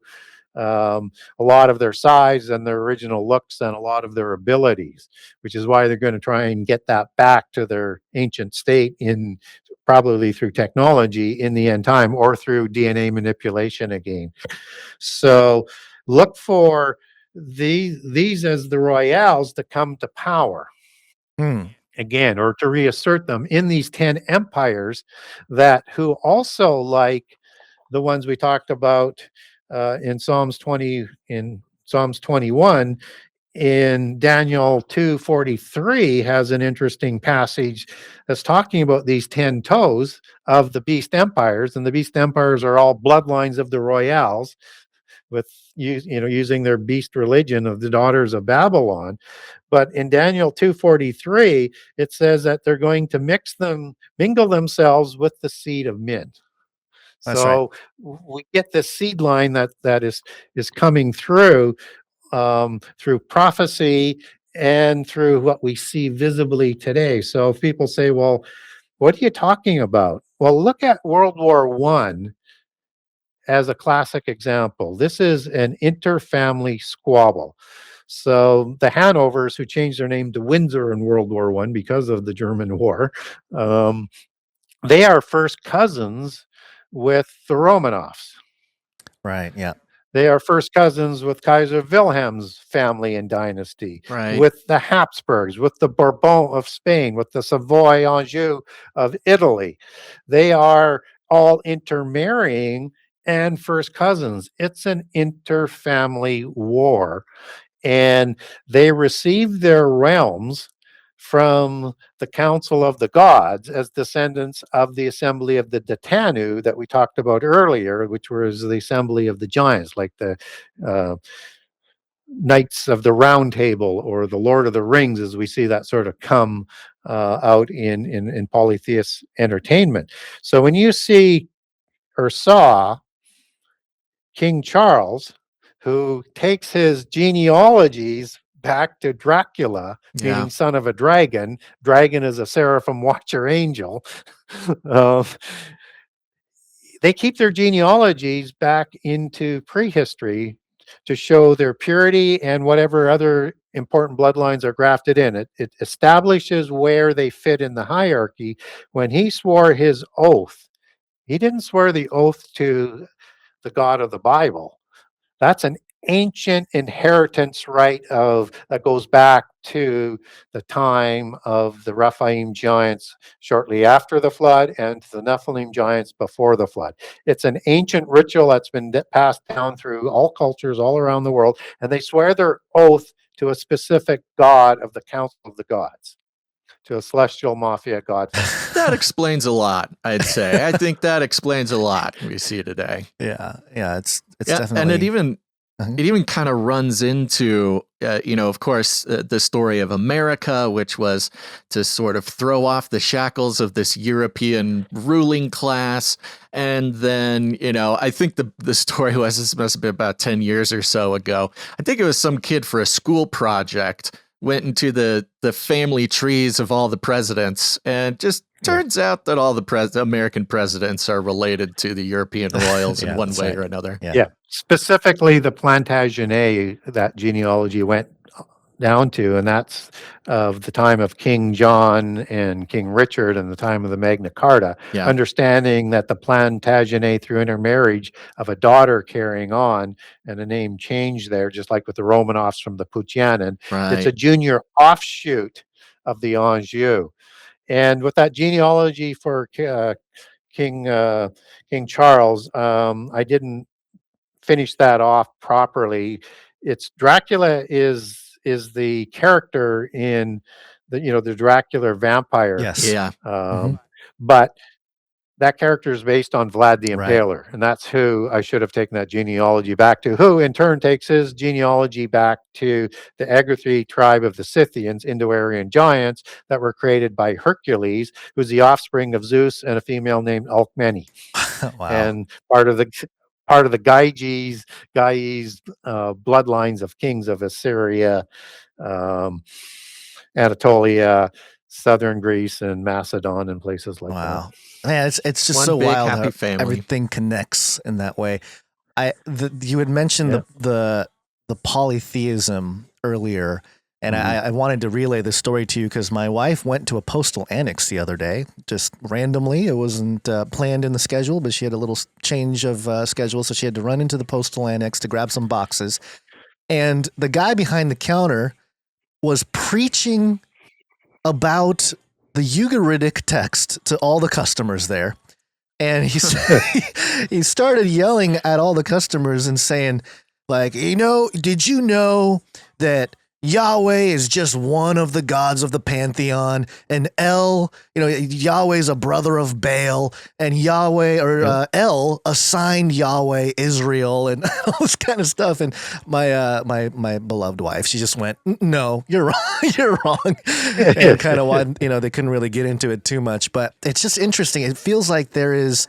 You can either take the sort of Canaanite Ugaritic version of this historical text, which benefits the bloodline, it seems like, that you were kind of describing there, or take the biblical account, which allows for Jesus to do what he did and provide eternal life and sort of a counter to all of that. And it's just so interesting. There's no in between. Yeah, well, it's that, I guess, historical and liberal license that they add to things and infer things in there. So you don't get Yahweh in the Ugaritic. Right. text. Yeah. It's not there. Is the god El there? Absolutely. Yeah. His council of gods is there too. Is it not? Yeah, he's the father of Baal. But this is a pantheon of gods. It's not talking about Yahweh. Now they're going to infer that El is the El Elyon of the Bible. Right. Fair enough if you wanted to make that argument, but Yahweh if we have Lord God, it's Yahweh or Jehovah, whichever way you want to pronounce that, of the Elohim. Right. Just as in Genesis 1:2, where you have the Spirit of God, it's the Ruach of the Elohim. But there's three. There's Yahweh, there's Ruach, and there's El Elyon, God Most High. Just and the same sort of imagery that sort of comes through. So you'd have to say Yahweh in that analogy was the son of El of Canaan, right, which would make him the brother of Baal, but it doesn't say that either. So I don't know where he was getting they're this inferring thing, that in by taking their meaning of, because I believe in the chief pantheon, then that if Yahweh is the son of God, then they have to be the same. Yeah, it's so interesting. But it's an inference. Right. They don't have passages to say that. Right.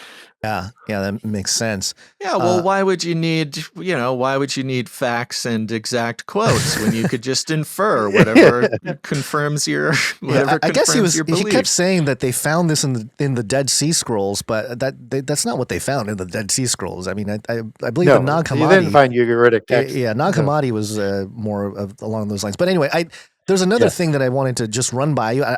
I haven't had an opportunity to run this by too many people. I've published it on my platforms, my channels and stuff, but it has to do with Daniel 7 and the beasts, and particularly the bear.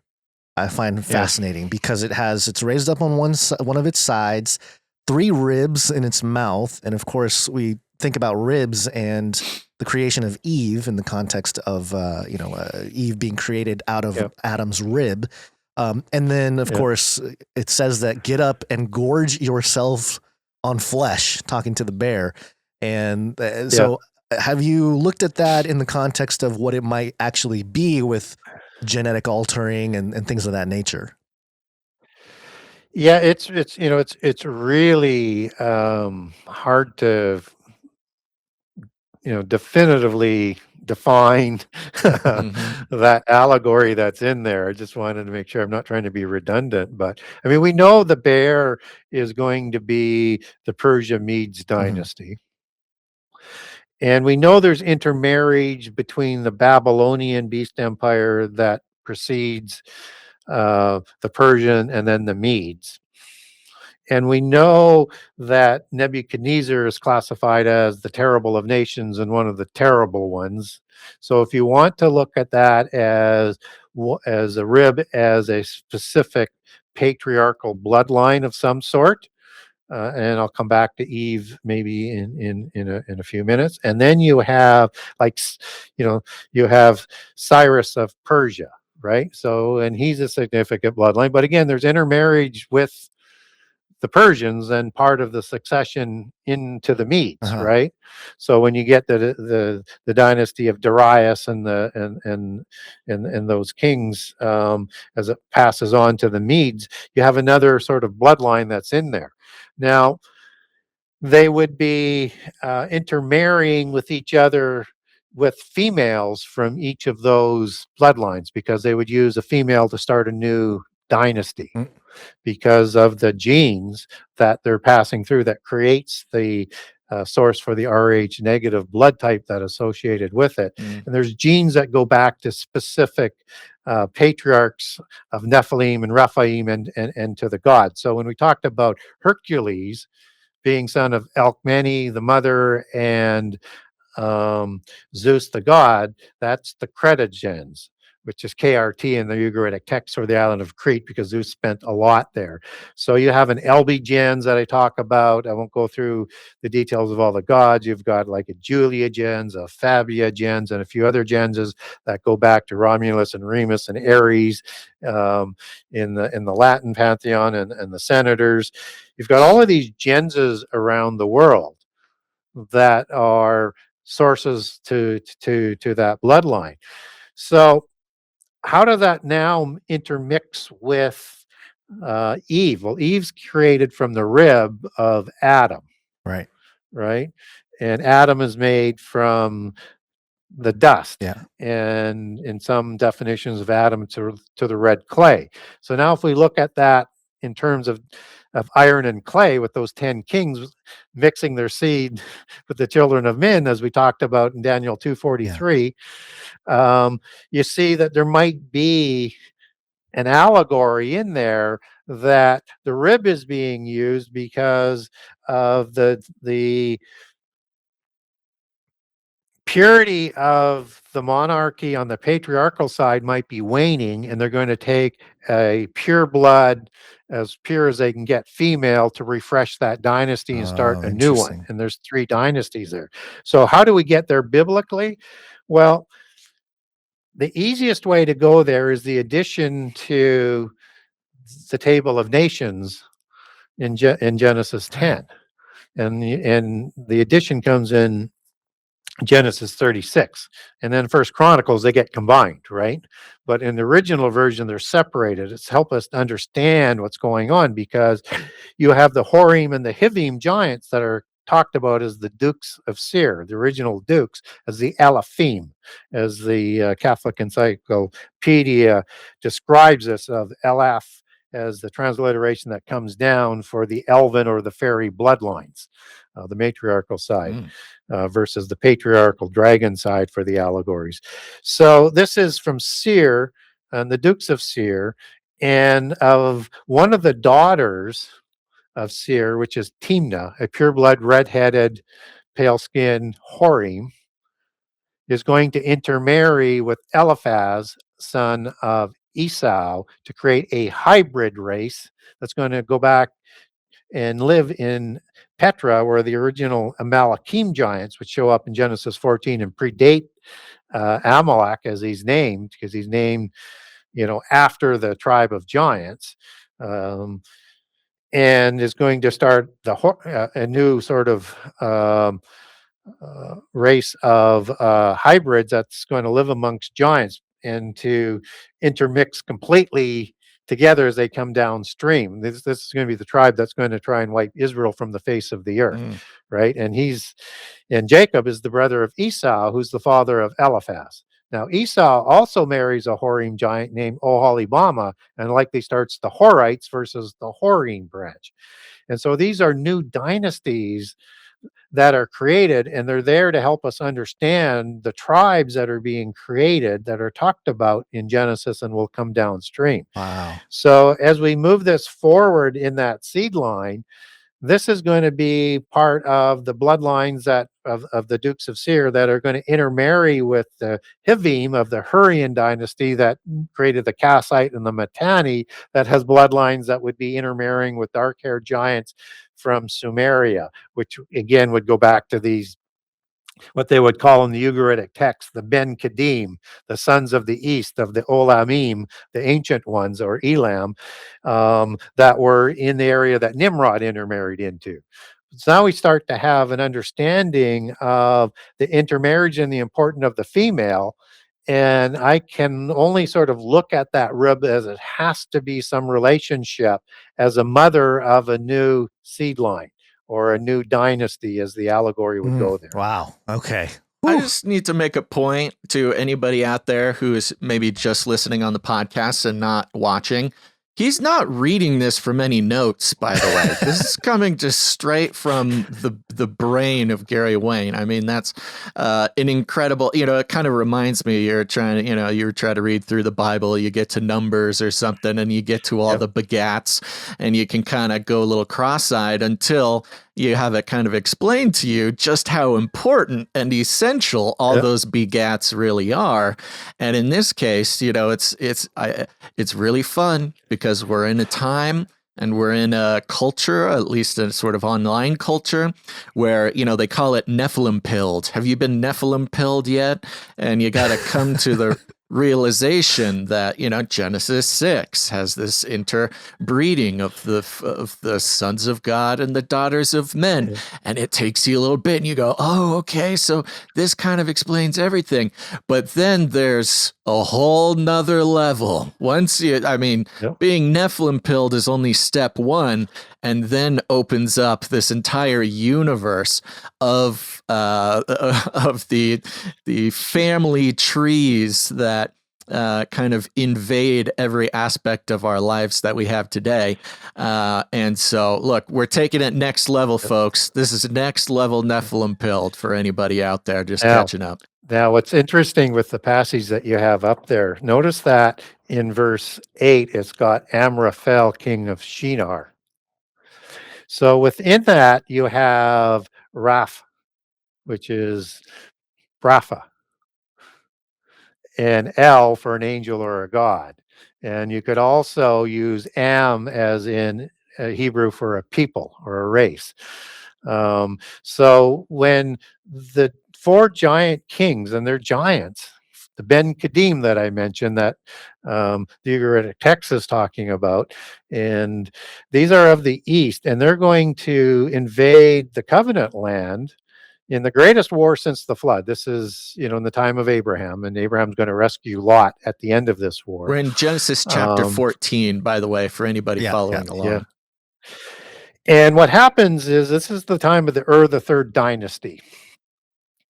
And the Pentapolis, and understand that the giant kings would establish 5 city-states of high walls, and they called it a Pentapolis. That's the Greek terms for 5 cities, 5 fortresses. And the 5 cities, or the Pentapolis of Sodom and Gomorrah, they rebel against the third dynasty because they're having to pay a tribute from obviously a war, or avoiding a war beforehand. So this is what's going to cause this war of these 4 kings coming against the 5 kings of Sodom and Gomorrah region. But they don't go directly to the Pentapolis of Sodom and Gomorrah. They go to Mount Hermon first, to the Raphaim, as it's in the KJV, and it's Rapha in the singular, I am is the plural, Eitz is a translation chosen for a plural there. They probably should have left it as Raphaim as the original Hebrew, of Ashtaroth Karnaim. And that's Ashtaroth is a mother goddess that was the consort to El of the Canaanite pantheon before the flood. And that is the mother goddess afterwards as the consort of Baal after the flood. But this is a historic Mount Hermon location. That means the city of Asherah of 2 horns, the 2-horned one, that we're talking about before. So Karnaim is going to go back to Corinth. that we talked about earlier, and that relationship there.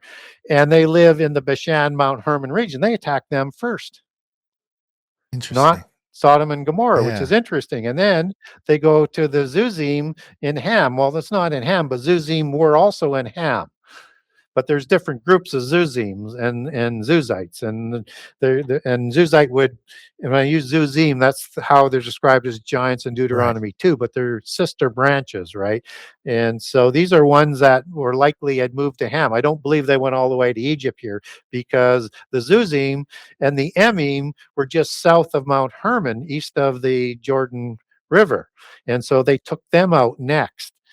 And then they went to the Horites or the Horim, and the Horites can't come from a biblical patriarch because Hori doesn't show up till Genesis 36, a couple hundred years later, right? As with Amalek, which for the Amalekim, which are here, which are the giants.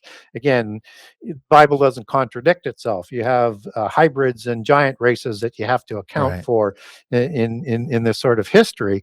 So then they're going to go to the Horim of the Mount Seir region. Seir, named after Seir of Edom, because they named cities and mountains after the original Nephilim, and Raphaim after the flood. So, like the Lebanon Mountains is a giant named from Libanus. Orontes River was a giant who was the same height of 19 feet tall as Gilgamesh was. They're named after these locations. And so Seir goes back to the Hebrew word satir, and it's a derivative word of the Seder god, or Seder god and devil, that we would know as a goat god. Right. Like a Pan kind of character. And this is, so these are the Horim that produces Timnah that's going to intermarry with Eliphaz, right? So they're going to hit that group as well.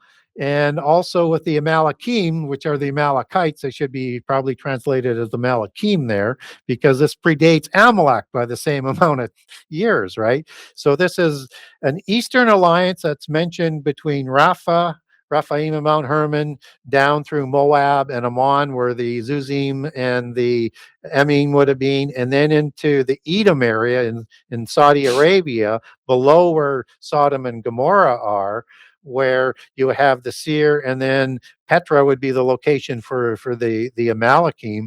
And then they move up to hit the Amorites, which were hybrids, and we don't get a patriarch for them, but in the Ugaritic text you have Amur, one of the Baalim council, who produces giants, also named Amur, which is the source word for Amori, for the Amorites. So we don't get a patriarch there, because you don't get Raphaim patriarchs in the Table of Nations, which is why you had the Genesis 6 put in, Genesis 36 section put in.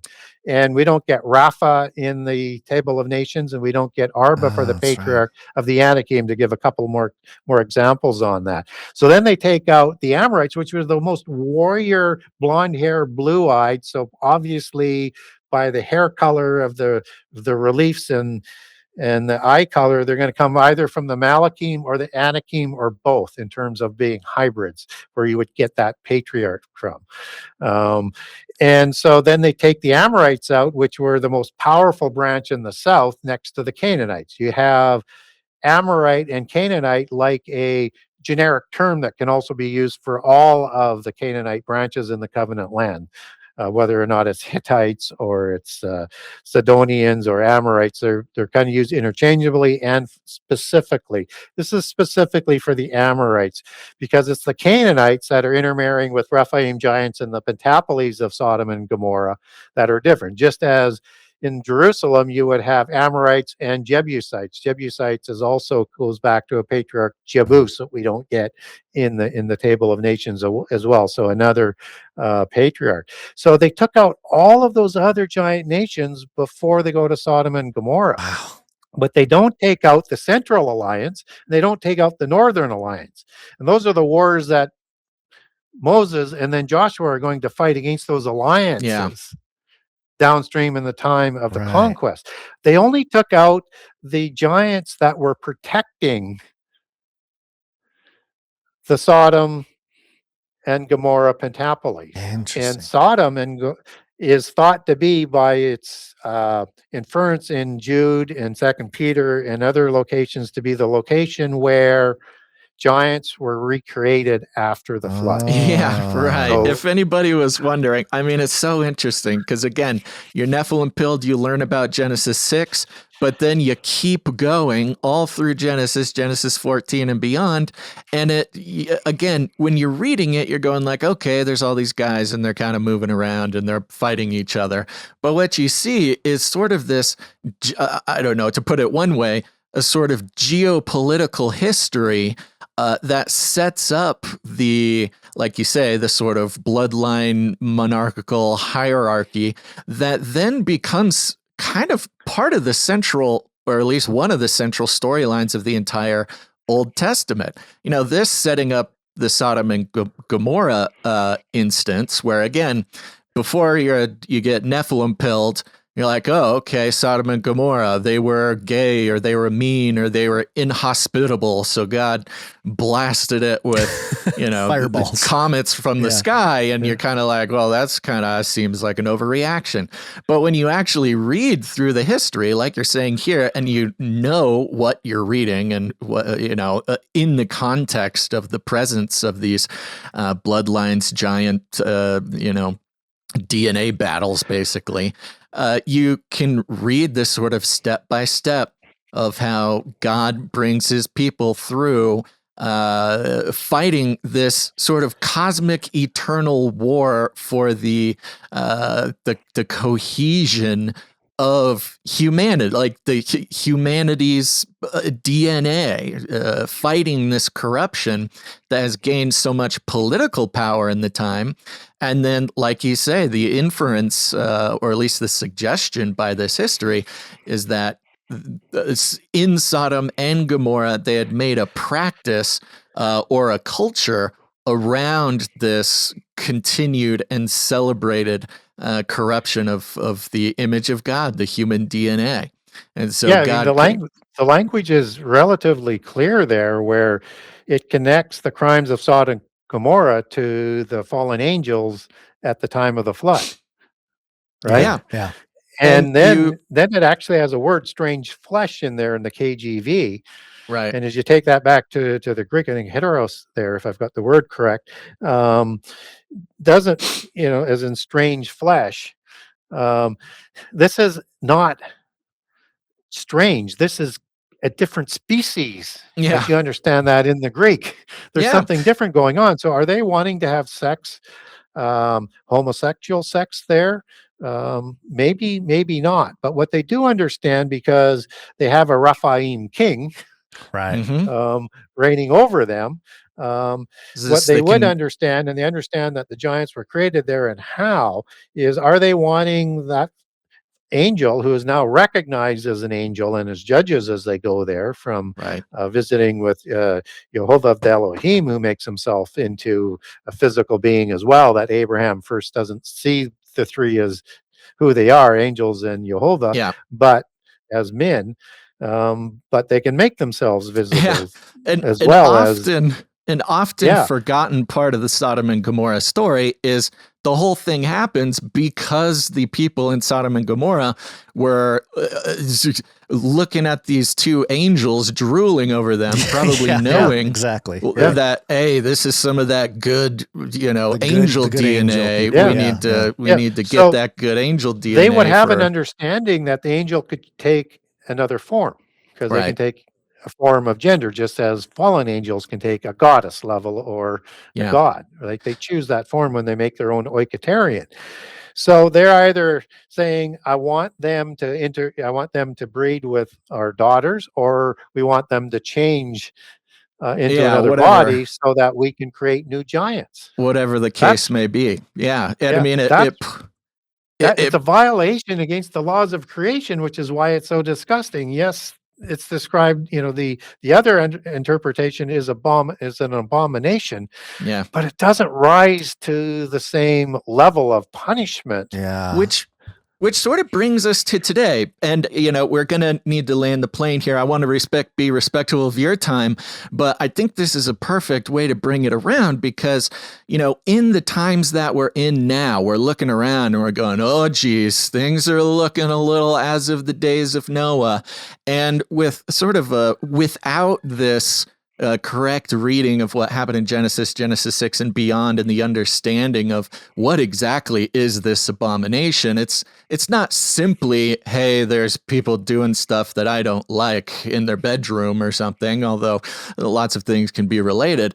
It's no, we're once again, I mean, even just through back to the technology and the sort of attempt at godhood by men who have been following these things for a long time, not only trying to create a sort of portal to bring through something from the unseen realm of consciousness or the spiritual realm through AI and other things and the quantum physics, but also the CRISPR, the DNA, the GMO, the all the way from the sort of more quote unquote sort of illegal experiments in recent years, the cloning of children, the changing of their DNA to make them whatever, all under the excuse of like, hey, human beings, we can guide our own evolution. We can turn into something more. It's our responsibility now to become what we can become through technology, quote unquote.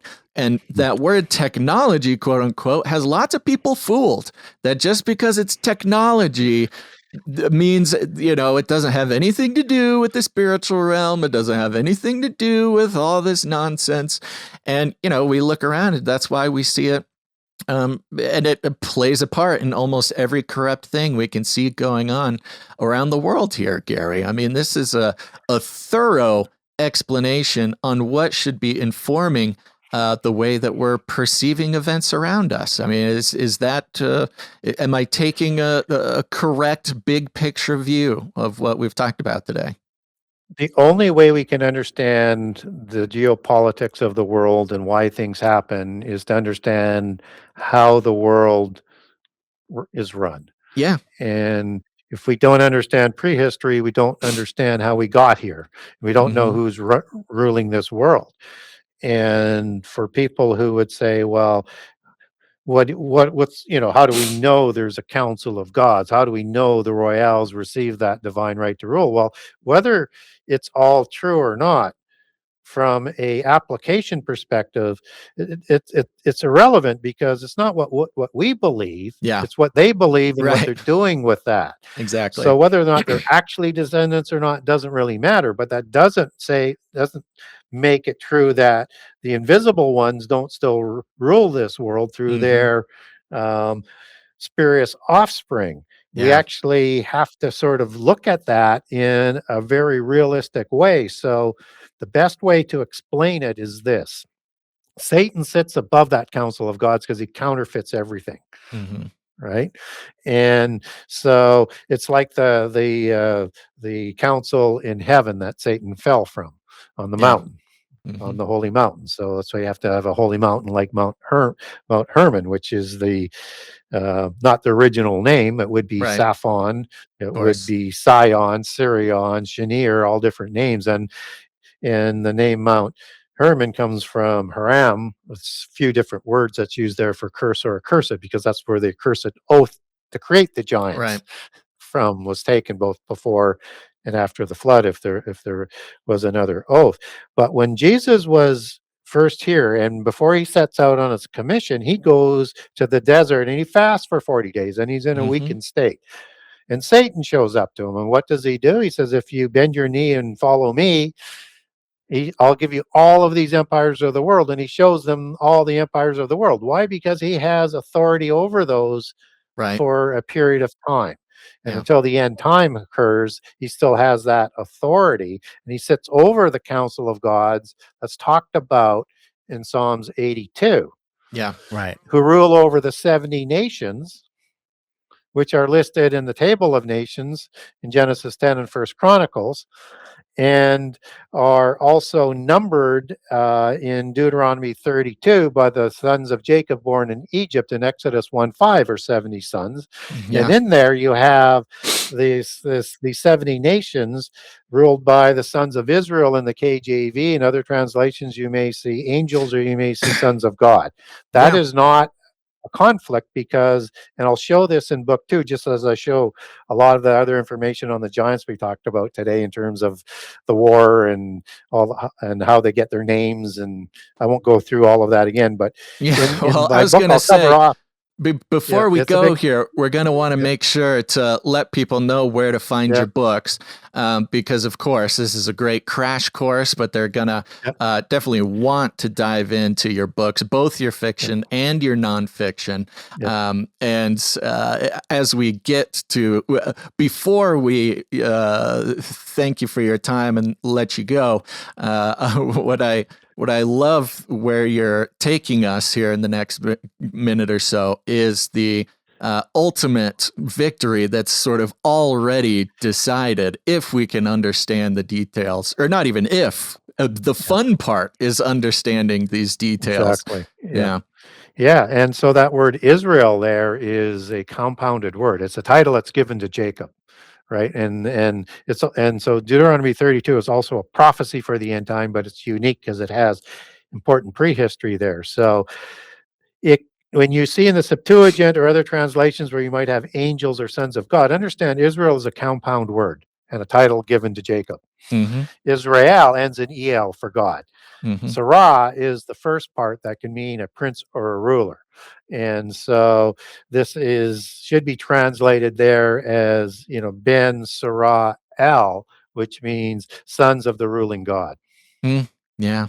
which now is in perfect translation with angels or sons of God, but it's also Israel as well, as Israel will have the 70 sons of Jacob, will number the nations in the millennium.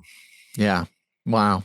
I mean, I don't know if there's any better reason to dive in and check out all your work, Mr. Gary Wayne. Goodness gracious, we could go on for we're going to have you back real soon if you'll have us, because Yep. I know you're a busy guy these days, but I'm just so stoked about how we're able to just dive right in here. We got people with the foundations it takes to follow along and bring sort of our understanding into the next level. If people wanted to get more involved, get your books, get in contact with you, I don't know, pay you for anything that you'll take money for, how would they find you? Where should they go? The best way to get a hold of me or to buy my books, and that's the only way I take money, is buy my books if you like what I say. Yeah. And by the way, I have in book 1, I have about 120 pages of endnotes. And then in book 2, I have even more, but now they're on footnotes so that you can see them on the same line as you're reading it. So you know when I'm speculating or when I'm quoting directly. And That believe doesn't me, surprise me, but that's yeah, in case anybody's wondering, that's a badge of honor when you need 128 pages of notes. That's you can understand how Gary yeah. has this encyclopedic knowledge of giant Nephilim, the genealogy right there in his head. So the website is the Genesis6conspiracy.com. That's the number 6conspiracy.com. On the website, I'll have a generous excerpt of all 98 chapters of book 1, all 84 chapters of book 2. And I also have a write-up about the Oprimo Conspiracy on there as well. I'll be getting more as I add the Kindle icon and the Audible version up for the new book. And so if you wanted to support me, the best way to support me is to go to the Buy Now page, and the Buy Now page has 5 pages. Buy page 1 is for book 1. Buy page 2 is for book 2. Buy page 3 is for the Oprimo Conspiracy.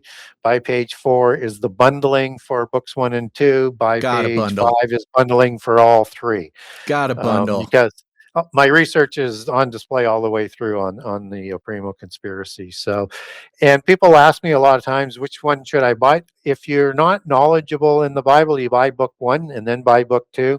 If you're knowledgeable in the Bible, buy book 2, but then you're going to want to read book 1 because I do some references in there. It's all 90% new information in book 2, but you're going to want to know more about some of the things I just sort of mentioned and footnote back to the first book. Gotta get the bundle, folks. Gotta get the bundle. That's why God invented bundles. It's the way to do it. Gary Wayne, thank you so much for your time today. And good. I'm serious. We got to bring you back as soon as possible because we could just go for hours. And yeah, it's been fun, and we just skimmed the surface on so many I know. things. I was gonna say, I'm like, gosh, we're just getting started, man. We need some more time. So we'll have to do that. We'll have to do a part 2. Everybody, Gary Wayne, go check him out everywhere you can check him out. Support him, get his books, and let this inform your perspective as the world seems to be going crazier and crazier and crazier, and beyond our sort of logical ability to understand why, especially the global sort of elite events take the course that they do. This already helps me understand global events on a more eternal and cosmic basis. It's all happening again, folks. It's nothing, everything under the sun. It's happened and it'll happen again. But we can be celebratory at the same time because we know how the story ends. Gary Wayne, God bless you. Thank you for your time, buddy. Well, thank you for having me on your show. Very much appreciated, and look forward to coming back. You bet. There you go, everybody. Go do it. And remember to think outside the gate. Thanks for listening. If you like what you heard, check out Canary Cry News Talk, where we go live twice a week breaking down world events from the same biblical worldview that you heard on this episode.